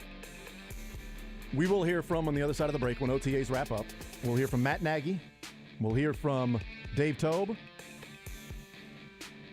We'll hear from Steve Spagnuolo. And then we'll hear from Todd Pinkston and Connor Embry. So no Andy Reid today, which is fine. Won't hear from him. It was on the sheet. They emailed it, Drake. They emailed that Andy Reid would be available today. I really want him to talk about DeAndre Hopkins. We'll hear from those Chiefs coaches coming up next. Sports Radio 810 is proud to be Kansas City's home for the National Football League. 65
All right, we continue right here on Sports Radio 810 WHB. Women's College World Series going on, starting today. It's a pretty cool stat. Right now, Tennessee is dominating Alabama, in case people were wondering. 10-4. It took me a while because, it's just up in the background. I'm like, man, Tennessee is winning. And I didn't even look at the name of the team that was up in the box. And just by the jerseys, and the A is not very visible, I thought it was Tennessee taking on Oklahoma. I'm like, nobody's tweeting about this. Like, Tennessee is up 10-2 on Oklahoma. Oh, no, that's Alabama. Yeah, no, that probably makes a little more sense. But they just put up a stat that 92% of the college softball World Series champions won their first game. Not the first game of the actual World Series, which is a 3-game series. Their first game of the entire postseason, 92% won that game, which makes sense because then you start in the winner's bracket of your regional and not the loser's bracket. But plenty of teams have made the World Series from the loser's bracket of their own region. But that would bode well for Tennessee. It would not bode well if it was Alabama or if it was Oklahoma that was losing to Tennessee. But that's not the case. It's Alabama. So there you go. The tide is not rolling. Rocky Top is on top. But more importantly, we found out that Todd Lebo reads the fine print. I mean, it's ridiculous. The guy's an overachiever, teacher's pet. Nobody likes him. Todd's the guy that, when class is dismissed, yells out, "Well, no, you didn't collect our homework." Oh, Todd. Getting really sick and tired of guys named Todd. Is that why he's married to a teacher? That's a great point. Because the email that was sent out had Andy Reid and the coaches and things like that. And we're like, well, Reid, they lied. And then he sends a screenshot of an asterisk. All information is subject to change with little or no notice. Please reach out to a member of the communication staff with any questions or concerns. Oh, fine print. So technically they didn't lie. Just put that in everything I do. Everything I do, just that fine print. Yeah, I'll meet you there at 3. Fine print. Anything is subject to change with little or no notice. I didn't lie. I gave you a warning that I may not give you any notice whatsoever and just not show up. I read the fine print. Oh, I've covered the Chiefs, and I'm ready for anything they throw my way. So anyway, we'll hear from the coordinators today. The looks like the order, which is subject to change and tentative, but the order today will be Steve Spagnuolo, then Matt Nagy, then Todd Pinkston, then Connor Embry, then Dave Toub. Oh, the best for last. Dave, do you feel like your job's going away? It's no kickoffs now. I do wonder what his reaction is to that, because again, I gave you the numbers in the previous hour. Like, the overwhelming visceral reaction to this new rule that was, voted on by the league to be able to call for a fair catch anywhere inside the 25-yard line, and you get the ball at the 25-yard line, and it's like you're destroying kickoffs. They're going away. What's the point? And the biggest change from kickoffs to then touchbacks was back from 2010 to 2011. Was less than 14% up to 35%. Oh, hey, here's Steve Spagnuolo. Today, a little different than yesterday. Yesterday was nice and cool. Today we got a little heat. We got a lot of work done. We've had a bunch of work done since we've last visited with you guys and gals, and happy to be back here doing it. So with that, I'll just open it up. You've got obviously a couple new faces from the defensive side just of the draft and everything. Yep. Can you kind of give us a little bit of an overview? Run down on all the guys? They're all young. They don't know anything right now. Yeah, no, I mean, so obviously asking about Felix, we haven't seen a lot on him because he's been dinged up a little bit, so it's hard to tell. Listen, we've had Chamari out there. He's slowly progressing. He made a really good play today. Nick Jones, right? Nick's playing some nickel for us, fittingly. He's done some good things coming from a smaller school, Ball State, right? BJ is one. I know I'm going to miss one, but BJ Thompson. But BJ's been really impressive. He's done some good things. He's a young, raw guy. We knew that. going in. He stuck out today, made a play. And who's my fifth? Yeah, KC. I call him KC. Great job, but just an energetic, passionate guy. Reminds me a lot of Colin Saunders, really. Same body type, and hopefully he can be the same kind of player. So that's a little bit of a wrap up on those 5 draft picks. And then we got some other younger guys out there running around. Listen, you guys have asked this before and been through it. There's a huge amount of volume thrown at him right now. Justin Reed went through it last year. The vets that come in go through it, and it takes a little while. We don't take that to the game. And all these young guys are kind of spinning and floating, but a little bit of smoothing out now. We went through, phase 1, just meetings. Phase 2, we were doing walkthroughs. Then we get them out there going against our offense, and they're spinning. But we got through practice 6 today, so hopefully it's starting to smooth out a little bit. Coach, question on 2 players. How does Amenahu and then Tranquil fit in the mix for you? Do you think this year? FAU, Amenahu, Charles. Now, you know what I get messed up on? The Felix last name, the Charles. I'm with you. Okay, Charles and Drew. Look, they're doing a great job. They're terrific. Both those guys are pros, real intelligent football players. Really happy with what they've done to this point and where they're at. I'm glad we got them. I just think both of those guys elevate their positions, and I think that gives us a lot. We'll see how we work them all in. It's going to take a little while for that, but right now, from what I've seen, Drew's made a lot of plays.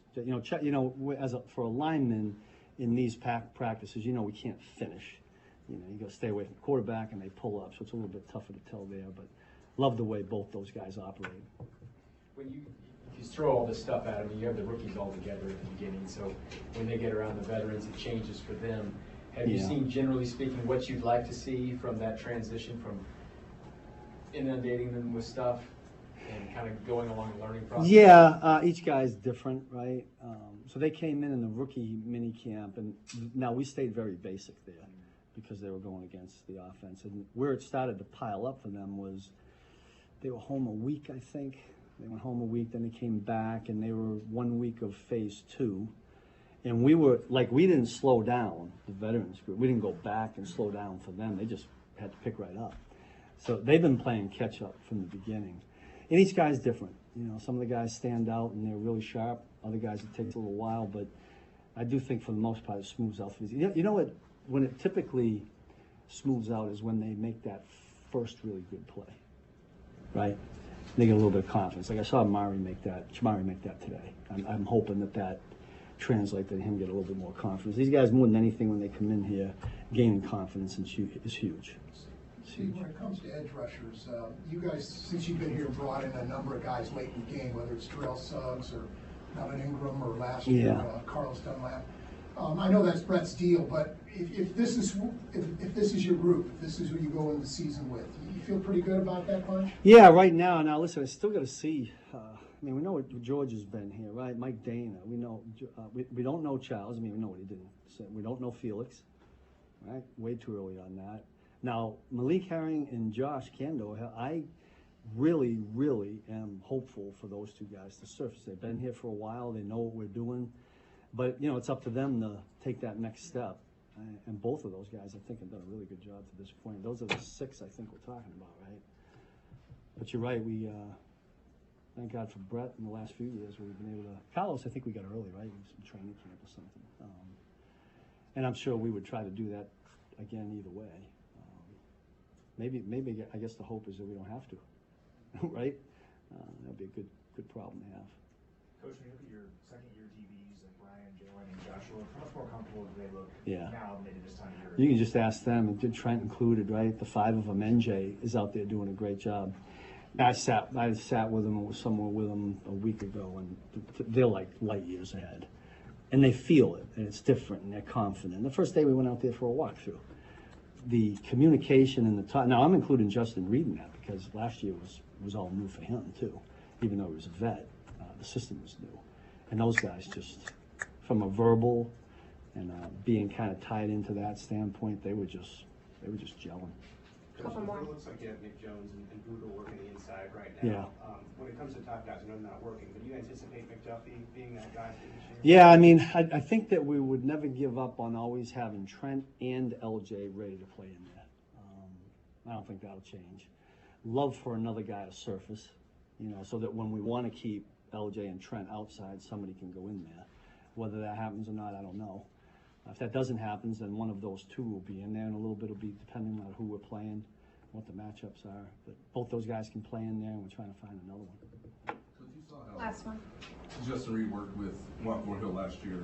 Just from your perspective, how's he been with Brian Cook this time? Yeah, terrific. Brian's one of those guys that he's a bold, vocal guy. Even last year, I know he was kind of the third safety and kind of rolled in there on dime. But as a young guy a year ago, I was impressed with how bold he was. Some of these guys come in, and some of these young guys are going through it right now, and they're in a position where they got to communicate, and they don't want to make a mistake, right? So they whisper it, they don't hear him. But the guys that will blurt it out loud and proud, whether they're wrong or whether they're right, I like those guys. B. Cook was like that last year, and he's kind of just carried that into this year. Those guys are working pretty good together. Thanks, Coach. All right, appreciate it. I think that goes along with what, who said that Brian Cook, it was Nick Bolton. Brian Cook, even if he's 100% wrong, will convince you he's 100% right. It's exactly what Spagnuolo's saying there, that some guys don't want to be wrong, so they'll whisper it. And he's like, no, he just blurts it out and says exactly what he's thinking, what the call is, even if it's wrong. He's very strong with his opinion. He's bold. And he's impressed by how bold he was a year ago. And those guys meshing, Justin Reed and Brian Cook, and, of course, the second-year defensive backs.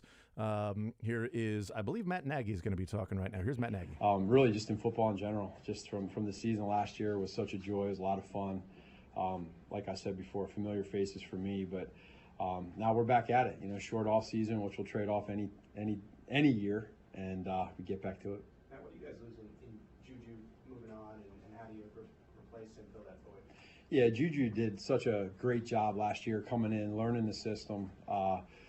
In general, those new guys last year, just working through the timing element of the routes. And I think he did such a great job that you could see it click with Pat, really towards the end of training camp and then taking it into the season. He had a great feel in different zones and just kind of understanding the offense. So he's also a vet, he has some good experience. So we understand that and we wish him the best, but at the same point in time, we love our wide receiver room right now. The guys are competing, and it's at a point right now that is always fun when there's new guys that come in from other places or rookies, for them to learn who Pat is and the other quarterbacks and work through that cohesion that they have. But Juju, great player, and but we've got a lot of great guys here we like too. There's been a lot of stuff about Kadarius potentially being this top receiver for you guys.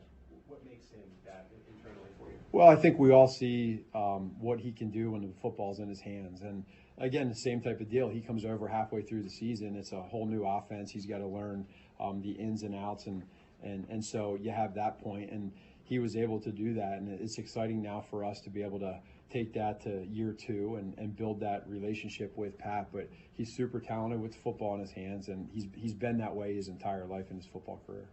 What are things you're working on with Pat during the offseason this year, specific things as far as instead of general improvement with him? Sure. Yeah, I would say that for us, he does so many things really well. So you want to try to find the things that he can either improve at or even if you can always go back to footwork and timing with any quarterback. And we try to stress that. But at the same point in time, too, I think the other thing would be working with his progressions, getting to number 3 and 4 is always another thing that instead of maybe trying to force a throw here or there, which I thought he did a good job last year of making smart decisions, work into that 3rd, 4th, and sometimes that 5th progression into play. So really in training camp, we'll really be able to focus on that with the pads. I just wanted to ask you about the makeup of the wide receiver room. Obviously, you guys don't have maybe a clear-cut number 1 traditionally, but it seems like some depth there. How does that just affect the dynamics of the offense when that is the makeup? Yeah, it's competition, and I think any type of competition that you have always brings the best out of everybody. And the one thing that you see with Coach Reed, Brett Veach, Patrick, and what they've done over all this time together is no matter who it is, whoever the name is, whoever the experience is, they do a great job of making it work for a lot of different reasons because of who they are. And And when you have a bunch of guys that come in that are competing for different spots, and it's fun because you feel the energy every single practice. There's no one taking a day off. They're out there. And now it's just a matter of working through what we worked through last year with Juju and Quez, that timing during this time of OTAs, figuring that out with newer guys that have come in here. And that's as a coach, when you start putting in plays to try to get guys and see what they can do in certain routes, that's what it's about, that process. Matt, Andy always says that he really enjoys doing the scheme evaluation after the season. Being in your previous role doing the scheme evaluation, and then obviously being promoted to OC, how did that best serve you as to how you want to make an imprint on the offense now? Sure. Well, again, everybody here knows, I was fortunate enough to come in here in 2013 with Coach and kind of be there to be a part of the process of implementing the system that we run, and that's evolved immensely in that time till now. But then you have the scheme eval. Every year is different, and we're really hard on ourselves to be in the top 3 every year in almost all categories. We want to do that. So, but there's some areas of improvement that we have that we know we can get better at without telling the whole world. We know what they are, and internally we're working on that. And that's the challenging part that keeps you going as a coach and as a player, wanting to be great in those, but not lose where you are really good situationally. So that's for me just a part of the process. Will we be able to see your fingerprints on this, or just the average fan, they're going to be able to tell if that's the offense? I don't think so. I think for us, that's the beauty of what Coach Reid does. This all starts and ends with him. And in the end, what I think one of Coach's greatest strengths is delegation. He's really good at that because he trusts his staff in all phases, offense, defense, special teams. But at the same point in time, he also, one of his greatest strengths is being able to adapt and change every year. So I just want to be able to help in that area just with every other coach that's in here. So I wouldn't necessarily go that far, but there'll be some differences, and I think that's what keeps it exciting and new and fresh for everybody. Last 2, we'll go Matt. And Okay. And Coach, like you mentioned, you got a young, fluid receiver group, and you've also got Connor stepping up into a leadership role for that group. Sure. What do you see in him that tells you that he's the right guy and the right coach for that group right now? Yeah, that's a great question. And Connor, I think, has internally, when we're in the building, we get to see every day how these coaches are in front of their players. And another thing that Coach does is he does a great job in the offseason that, again, no one sees, but he gives a lot of responsibilities to the young coaches, quality control coaches, assistant coaches by position. Connor's done that, and I think what better way to interview for that type of position than doing it every day in your role that you're in, which was the last previous couple years. So Connor has great strengths. He's going to grow like all of us every year. He'll get better. But it's also the player's job, too, to know that and to help out and help each other out. So that's the fun part. Coach, Clyde obviously is coming into this year. He's not going to get the 5th-year option. He's had some highs and lows on the field, been hurt here and there. What have you seen from him this offseason, getting ready for this year, and what do you expect out of him? Yeah, just a great attitude. I've always, respected him from afar. When I was in Chicago, just kind of noticed him as a player, and then when he came here to Kansas City and got drafted, and the process of where he was, and for me to meet him last year and see who he is, he's done a great job of just really focusing on right now and everything he can in practice, in the meeting rooms, and just being a leader. For him to be able to understand our role with him, his role with us, and it's a very important position, and his attitude has been phenomenal. Thanks, everybody. All right, there's Matt Nagy after Steve Spagnuolo as the Chiefs go through their assistant coaches. We will hear from Connor Embry, who he was talking about there, the second to last question. That's after Todd Pinkston. Todd Pinkston, the new running backs coach, will be talking, and then Connor Embry, the wide receivers coach, will be talking after that. And it's an interesting point about, you've got a new group of a younger group, not a group of wide receivers, but a younger group of wide receivers with a sort of a green wide receivers coach. Here's running backs coach Todd Pinkston. Position that you didn't play at the NFL. Well, I was excited about it. As far as being a coach, you feel like you can coach anything. It was a learning process for me, coming from being a wide out, and now you learn a lot more of the fronts, what the O-line doing. So once I got used to that, as I'm continuing to get used to it, it gets me excited about it because, things get easy for me. Eric Prince mentioned your name when it came to coming here to Kansas City. What did you see in him during that draft process that maybe made you like him and wanted him? Well, we always talk about it. We talk about it currently. We liked how I told him he run with a purpose. You know, he run like he's pissed off at somebody, but you know, it shows that he loved the game, and him running with a purpose. It tells you that you know he's running to run somebody over or to better himself, basically at this level. How many similarities are there between him and Pacheco? I know that Pacheco's been out right now rehabbing, but what you've seen so far? It's a little similarity because you see them guys running so hard, and like when Pacheco came in, and me being at training camp last year, I see a lot of similarities: running hard, running fast, running viciously, or whatever. But so the similarity is definitely there. Todd, what do you feel like Pacheco's missing by not being able to participate? He's not missing anything. He's not missing anything. He comes to the meetings. He actually, if he's on the field not doing his rehab, he's actually getting a lot of mental reps, helping the young guys out, actually helping me out as well. So I don't think he's missing anything besides the physical part because he's getting all the mental parts down pat. Coach, you played for Coach Reed, correct? Yes. What's the experience been like not coming back as a coach and working under him? Oh, it's good. It's good. I know what to expect from him as far as the ins and outs and what to do and what not to do. But it's fun being on this side of the ball now, and it just gave me the joy that when he gave me that call, you know, I was delighted to get an opportunity to come coach with him. What's been the difference between playing for him and coaching for him? Practice. I don't have to run around as much, so it's good. It's good. I can see from not being in the meeting as far as their staff as a player, but being in the meeting as a staff, as a coach now, see the ins and outs, what you look for when we're watching film, and that also helps me out as far as like learning what to do and what not to do. With him very early, has he changed much? Yes, he's changed. No, I think he kept a steady flow with it as far as coaching styles and strategies or whatever. It's just the fact that I can see the difference in me playing for him and me coaching with him, or coaching for him right now. I can see the similarities as far as stuff we did back in the past. Todd, Clyde seemed frustrated at the end of last year between the injuries and everything. What's his frame of mind been since you've come aboard?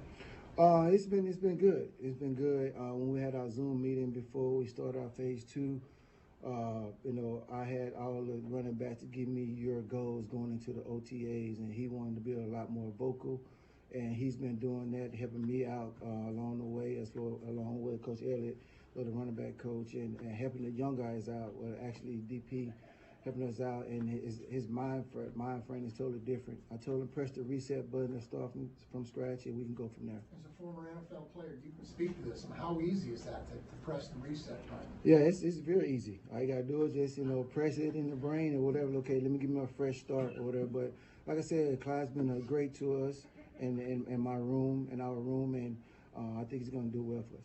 Did you envision like as a player with Coach Reed? Did you guys ever have a conversation about one day wanting to coach? He always asks me because I'm always hitting him up every week when I left Philly or whatever, and it's always a good luck, coach, great job, coach, and coach, how's the family? So I'm always keeping in contact with him, and he always asking me what am I doing, and I'm always coaching somewhere as far if it's a high school, college, and I guess he saw the vision that I have and I have for myself, being a coach's son.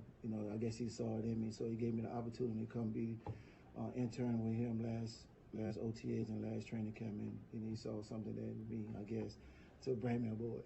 Thanks, everybody. Thanks. All right, there's Todd Pinkston. We'll hear from Connor Embry. Todd Pinkston, the running backs coach. We'll hear from Connor Embry, the wide receivers coach. But interesting, you're talking about going from a wide receiver in the NFL, but coaching running backs and saying that as a coach, you feel like you can coach anything. And he's been doing a lot of studying and learning and then being able to pass that along. In fact, not Connor Embry. Here is Dave Tobe. So, all right. About this touchback rule everyone's talking about. What are your thoughts so far? I don't like it. I think Andy kind of said it all, with what he said. I totally agree with him, but it's not something we're happy about. You know, I was on the committee that went up there and looked at it, looked at all the injuries, and looked at the you know, the concussion tape and everything, and we advised them that it wouldn't be something that would probably make the place safer. We didn't think, but you know, as it's well documented now, but they passed it. I mean, obviously there's a lot of you know, reasons why. You know, I mean, because the numbers were up, and you have to do something. You know, and I understand that, but you know, it's the rule now, and we're going to deal with it, and we'll coach it up and try to turn it into an advantage for us. You mentioned just having to do something. Did you anticipate, or did you offer maybe other potential Well, alternatives when you went up there? you know, some things that we said was that we would help, you know, as a united group, is try to coach it out of the game, coach the head out of the game. You know, that's one of the things that we brought up. We didn't have a solution like a play or a new rule change that would make the play safer right now. But what we have to do is, as coaches across the board, offense, defense, and special teams, is teach players to keep their head out of the tackling, because it was the kickoff team guys. Most of the injuries, most of the concussions happened on the kickoff team. Guys coming off a block and then throwing their head in front of throwing in front of a returner, and they were getting concussions. So we have to do a better job coaching the head out of the game. If we do that, we'll get the numbers down to a reasonable number. Do you have any estimation just among coaches you've chatted with, if a lot of you guys went, just how significantly this will decrease just the number of? We don't know. We don't know. I mean, right now, we thought there might be more. You know, there might be more returns. There might, you know, just because you make a fair catch, the play's not over. I mean, you're you know, because it's a free ball. If you drop the ball, it's a free, you know, it's a free ball. So the guys are going to be covered until that ball is caught. So that's not going to change. So it's still going to be a physical play. You know.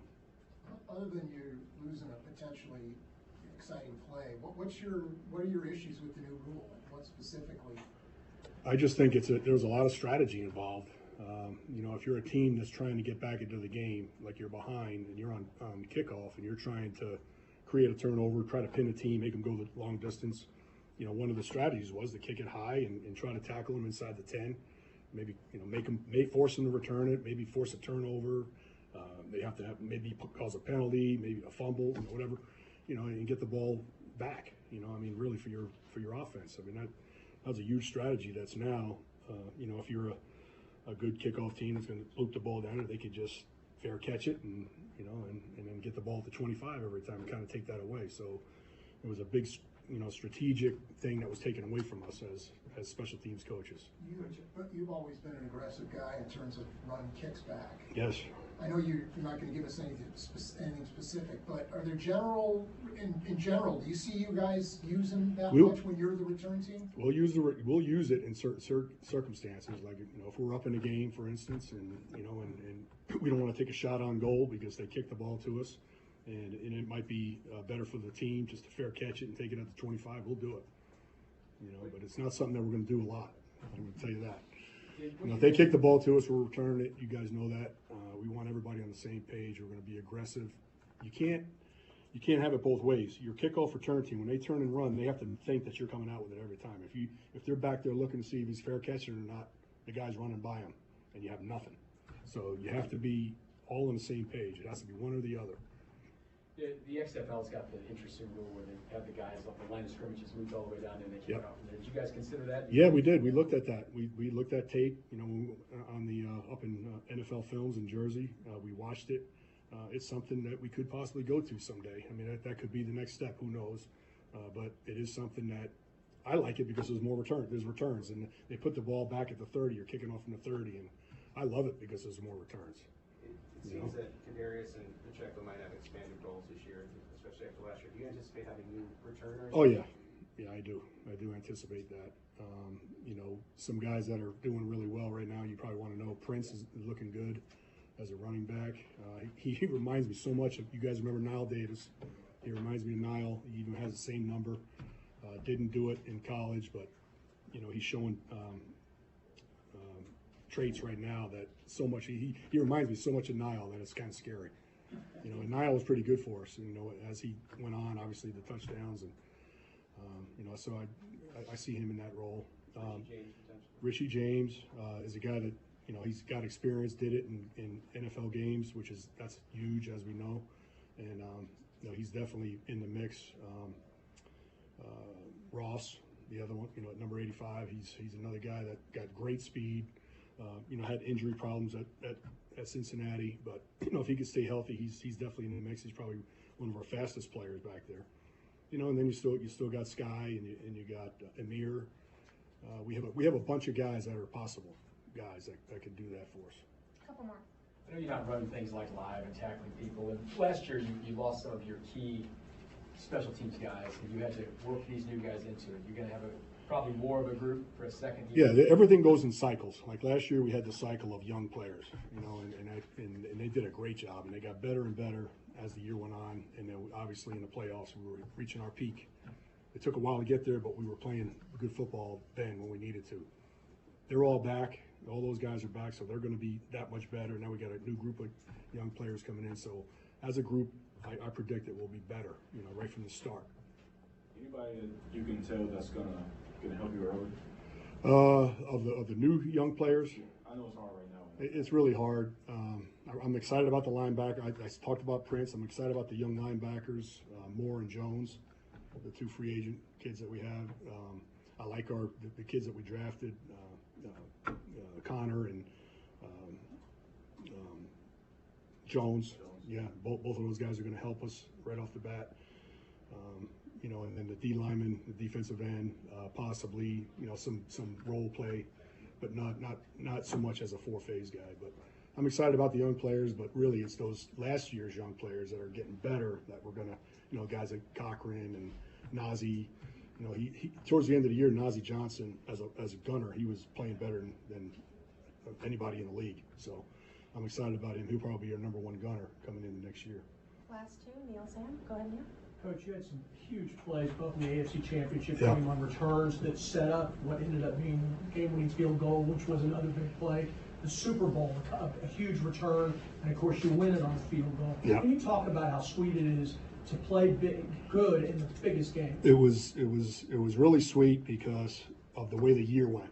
The way we had a tough year, throughout the year with the muffs and young players making dumb mistakes and me coming out in front of the media every week trying to tell you we're going to get better, and then a little bit of redemption, obviously, in the championship game with Sky. I felt so good for him that he was able to have two big returns for us and help us win that game.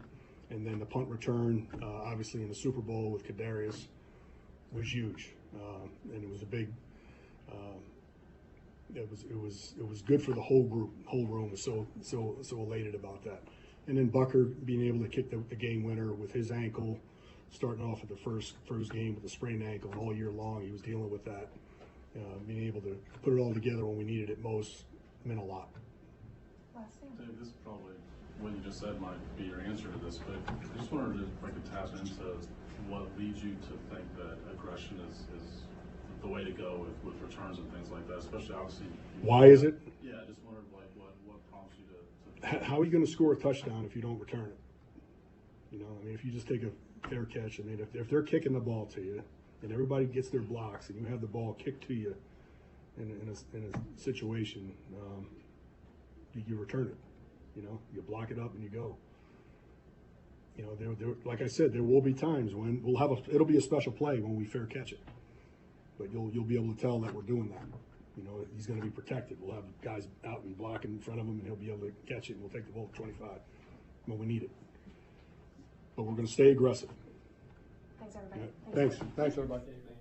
All right, there's Dave Toub. Interesting stuff. Boy, there's a lot of meat on the bone there to talk about with the new rule and the touchback rule. And Dave Toub, he was not happy, clearly not happy, frustrated. You can tell it in the tone of his voice about the rule change and what that will do for kickoffs, the strategy, and some of those things. And so, boy, there's a lot of stuff to talk about. I want to get into and discuss that. But we are waiting for Connor Embry, the newest wide receivers coach, Blue Valley West kid, played ball at KU, and now coaching for the Chiefs and the wide receivers and this younger group of players with, quote unquote, no true number one, and the depth and the competition that's going to bring out the best in everybody, which is what Matt Nagy was talking about. So we'll hear from Connor Embry coming up very quickly. Here's Connor Embry.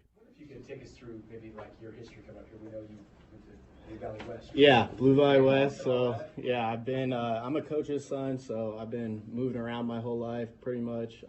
I moved out here. My dad, when was that? He got in with Herm when Herm was here, so I moved out here freshman year of high school and went to Blue Valley West. Then went down to KU, walked on there, played under Coach Gill for a year, and then Charlie Weiss the next 3, and then stayed with Coach Beatty.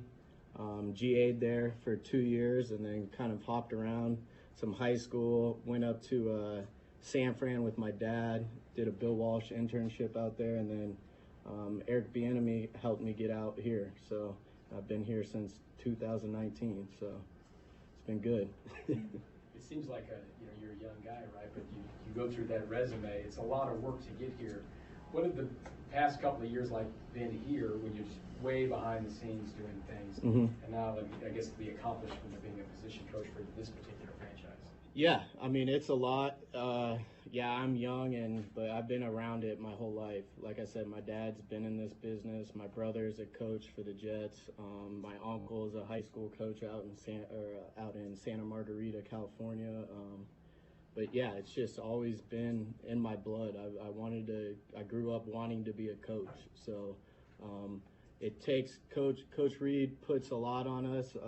Like you said, the behind the scene type of people, and I learned a lot. I had a bunch of great coaches to learn under, and it's just been fun. So other than that, not much. After being with him at practices and workouts, what are your initial impressions of Rashee Rice? He's doing great. The whole group's doing great. I like all 12 of them. I think we have 12. Yeah, all 12 of them. They've all been working. I have zero complaints. He's got some juice to him. He's a bigger body guy that we don't really have in our room. So he's a little different in that way. But he's been great. Been great in the classroom. Been great on the field. How have you seen Sky maybe take the next step now during his second season? Sky's been great. Sky, we put a lot on him last year. Usually when we get a receiver, we try to keep him at one position, and that's easier to learn that way. But we threw a lot at him last year. He played every position, all 3 of them, X, Zebra, and Z. But he's been great. He came back in great shape. He looks stronger. He's a little bigger, and then he's just got that year under his belt. So he's not that little puppy dog anymore. He kind of understands what's going on, understands the tempo we practice at, and just how to be a pro. So he's been great. When it comes to Justin Ross, do you just get the sense that he has what it takes? It's just a matter of staying healthy and being on the field? Yeah, Justin, another one. He worked hard last year. He was, in every meeting and all the stuff that everyone else was at. So he kind of got a year under his belt also, just without the playing aspect of it. But he's been great, and yeah, I'm excited for him to see him out on the field and see what he can do. He's another kind of different body. We don't have someone like him, so he's good. What do you think expectations should be for him? I think it's just like everyone else in the room. It's whatever you want it to be. It's up to them. We give them the tools. We teach everyone the same way. Everyone, like I said, everyone's in the same meetings. So it's really up to him. He's got the talent. He's obviously in the NFL for a reason. So it's just like anyone else in the room. They got to go earn it. So. Couple more. Connor, you said that coach is really hard on quality control coaches. Can you explain just what was one of the hardest assignments that Andy gave you that helps you be the coach extraordinaire? I don't know if it's just one in general. I don't know if I can just think of one specific moment, but it's just that's how he coaches on everyone, and that's why we are the way we are, and everyone in the building's that way. There's a standard. It's not just for the players, it's for the coaches too, and you learn that fast. You learn you're out or you're coming up to the standard. So but like I said, it's been great learning from obviously one of the greatest or the greatest coaches there's been in this league. So I always joke, I'm like, he's forgotten more football than I'll probably ever learn. So he's been a great mentor, and I wouldn't want it any other way. Not specifically about like each one of the guys you coached with. It's a varied group of guys you've coached with, right? And obviously Andy Reid is Yep. the top of the top. Yeah. What did you take along the way from some of these guys at different levels? I try to take some from everyone. I tell the receivers the same way. Like when you're watching film, don't just watch the defense. Like watch the other receivers. Like see what they're doing. So I try to take whatever I can and still, be myself. But I try to take whatever I can and because I'm always learning. And that's one thing I learned from Coach Reid. He's in install meetings, and when someone's up there, he's taking notes. So if he's taking notes, I'm taking notes. Last one, DJ. How tough is it for because it's kind of once you get into that Andy Reid circle, you're in it. Mm-hmm. How tough is it to reach up to his standard and to his level? I just think it's hard to be in this league in general. I tell our guys all the time, you're one of 32, so there's only 31 other X receivers or Z receivers. So just that and you gotta, same with my job. There's 31 other receiver coaches out there. So there's a standard being in the NFL, and then there's a standard if you want to win Super Bowls and go to 5 consecutive AFC championships, NFC championships like he did. Like there's a reason he's done it there, here, all over. So it's just, he's done it. So why not follow him? Thanks, everybody. Thank you. All right, there's Connor Embry, who is now the wide receivers coach for the Kansas City Chiefs and a coaching family. His father, John, with the Miami Dolphins as assistant head coach and tight ends coach. Brother Taylor is the running backs coach for the New York Jets, and he is now the wide receivers coach for the Kansas City Chiefs, a Blue Valley West kid and KU football player. We'll take a timeout. We'll come back. We'll continue rolling, wrap up the show. Do want to talk about the things that Dave Toub had to say about the new kickoff rule. We'll do that next. You're in the zone with Jason Anderson on Sports Radio 8.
All right, we continue right here on Sports Radio 810 WHB, The Zone, on this Thursday edition of the show. Program with Soren Petro comes up next. The NBA Finals come your way tonight right here on Sports Radio 810 WHB. 6:30 NBA pregame, 7:30 finals get underway, or at least the official coverage of the finals get underway with Heat and Nuggets Game 1. The coaches talking, coordinators, Spagnuolo talking about some of the younger guys, and Matt Nagy discussing different things. But Dave Toub with the new touchback rule, people were wondering what Dave Toub thought about it. And even if you didn't connect the words, just hearing him, how he sounded, you could tell he was annoyed at the new rule. Said, I don't like it. I agree with Andy, what he said. He was a part of the committee, apparently, to advise on what could be done with this particular play, and said that doing this wouldn't make the play necessarily safer, and then also offered different options in terms of how to coach it a little bit better, but no real option in terms of here's something else we can do in lieu of creating this touchback rule inside the 25-yard line. His point about the strategy, I do think, is a good one. That if you're trailing in a game, you would think, well, onside kick. Well, it's not onside kick or touchback. He said if you're trailing in a game, you kick it high down inside the 5-yard line, and you're hoping to maybe get a turnover, set up, worse field position for that team, or maybe even a holding penalty or something like that. And then it sets them back deep in their own territory. So it gives you a better chance to get the ball back with better field position for you, those hidden yards that now if you do that, they're just going to call a fair catch and they get it at the 25. That is a good point. That is part of the strategy that is taken out of the game, as opposed to when they moved the kickoffs from your own 30 to the 35-yard line, which increased touchbacks from 14% up to 50%. It was a massive increase from touchbacks from one year to the next. And we'll see if that increase happens this year from what was last year's touchback numbers to what could be this year's touchback numbers, or teams starting at the 25-yard line with the fair catch inside the 25-yard line. But his point about they're going to be aggressive. We will be aggressive. We're going to be aggressive. He said we'll use it in certain situations. If we're up, etc., we'll do it. It's not something we'll do a lot. He made the point that you have to do one or the other, because if the ball's in the air, the guys have to go and block. They can't go and block while looking behind them to see if it's called for a fair catch inside the 25-yard line. But how often are they sitting and not blocking if the ball is kicked into the end zone? If they're doing that same thing, do they have to then stare backwards and look into the end zone? There's probably some sort of a call.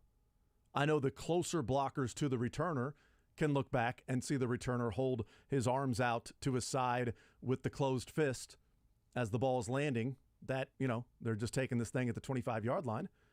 There, certainly could be hand signals there. But his explanation was that it would almost be a play call. That we're returning this kick, or we're going to fair catch this kick. We'll take this at the 25-yard line. Or it doesn't matter where it's going to be kicked unless it's deep in the end zone, which somehow they're able to navigate those choppy waters of how to be able to be ready to block while also not knowing if it's going to be a fair catch or not. But it's going to be one or the other. That you can't just simply play it, halfway this way, halfway that way, and just play it by ear while the ball's in the air. Also said he looked at the XFL rule and things like that. He was asked by Sam McDowell, he said, why aggression? You said you're going to be aggressive with this. Why the aggression instead of maybe, taking the ball at the 25-yard line? And his answer is, well, if you're not aggressive, how do you score? You can't score a TD if you don't return it. Well, I know how the Chiefs can score. Coach calling me. Ooh. I got my hand up. Oh, over here. Ooh. Anybody know the answer? Anybody? Ooh, right here. I got my hands up. My hand is being held up the whole time. I got to put my other hand behind my head to hold it up because I know the answer. How do you score a touchdown if you don't return it? They have Patrick Mahomes and Andy Reid. How do you turn the ball over on a fumble if you don't return it? How do you start behind the 25-yard line if you don't return it? None of those things will happen. If you don't return it, it is right. You cannot fumble the football. You could muff it, but I'm talking about a fumble. I wonder if he's assuming that all other teams are just going to do the fair catch and that having the Chiefs be the only team that returns it puts other teams at a disadvantage because they're not used to seeing it. That will be interesting, is how hard the kickoff coverage unit will then bust their butts down there to cover if, well, they're just calling for a fair catch every time. Just calling for a fair catch every time. Calling for a fair catch every time. We're running down here. And maybe that's why he said it'll be sort of a play call. That, you know what, maybe they're seeing something on film or they're seeing something from a team sort of jogging or something like that we're going to return this one. And maybe you do call fair catch, and then boom, you return it and break it out like that. Could be, but just why choose the aggression part of it if there's one way or another being conservative or being aggressive? And Dave Toub is typically an aggressive coach with bringing the ball out with returning punts. People know how I feel about that, even with the egg on my face in the Super Bowl with Kadarius Toney returning that punt return. And it wasn't the metaphor or anything. It wasn't figurative. It was literal. We were all jumping up and down. An egg flew on my face when Kadarius Toney was returning that punt. I would have called for a fair catch because then I wouldn't have had egg on my face. And the Chiefs end up scoring a touchdown there. Doesn't mean they wouldn't have scored a touchdown if he fair caught it, but that was a huge play in the game. Momentum, all of that stuff. When it comes to returns, it's going to be more conservative of just let Patrick Mahomes have the ball. And I get the other side of it with, yeah, but if you have Patrick Mahomes, would it be more advantageous to then take more chances because Patrick Mahomes can overcome those things? Yeah, can absolutely see that side of it. Totally. He can't overcome a turnover, though. He can't overcome the ball being given to the other team. He can overcome the ball being at the 10-yard line, the 15, the 20. He can overcome those things. And he wouldn't have to overcome the ball being in better field possession than the 25. With the aggressiveness he's talking about, how often do the Chiefs actually get to the 25-yard line and start their drives when they return it? How often does that happen when they return the kick? And he talked about there's going to be new returners. That with Pacheco and Kadarius Toney's work, you're going to have new returners. He anticipates new kickoff returners. Deneric Prince, he mentioned, reminds him of Niall Davis, which, speaking of fumbles, I hope he doesn't remind him of Niall Davis that way. I get it. He's talking about running style, body type, wearing 34, all of that. And a kickoff returner. Let me read this passage here. He didn't do it in college, but he shows some traits to be able to do it. God, I heard that somewhere before. Maybe, I need to look at the sky and think of where I've heard that before. I don't know. Maybe I'll get more hints where he didn't do it in college, but he shows the traits and it'll be fine. And being aggressive. I'll figure it out eventually. It'll come to me. I'm not sure. We'll see. It could be the strategy to where, what Drake said. That's an interesting point. That if teams are so used to the other team calling for a fair catch, do they lose that sort of edge and then you can really hit them and take advantage of that? But I do know where you can score a touchdown. How do you score a touchdown if you don't return it? I do have the answer to that one. I wrote it on my hand. I studied. Got it down. We'll see what happens tonight in the NBA Finals. Gave you a couple of prop bets that I really like tonight.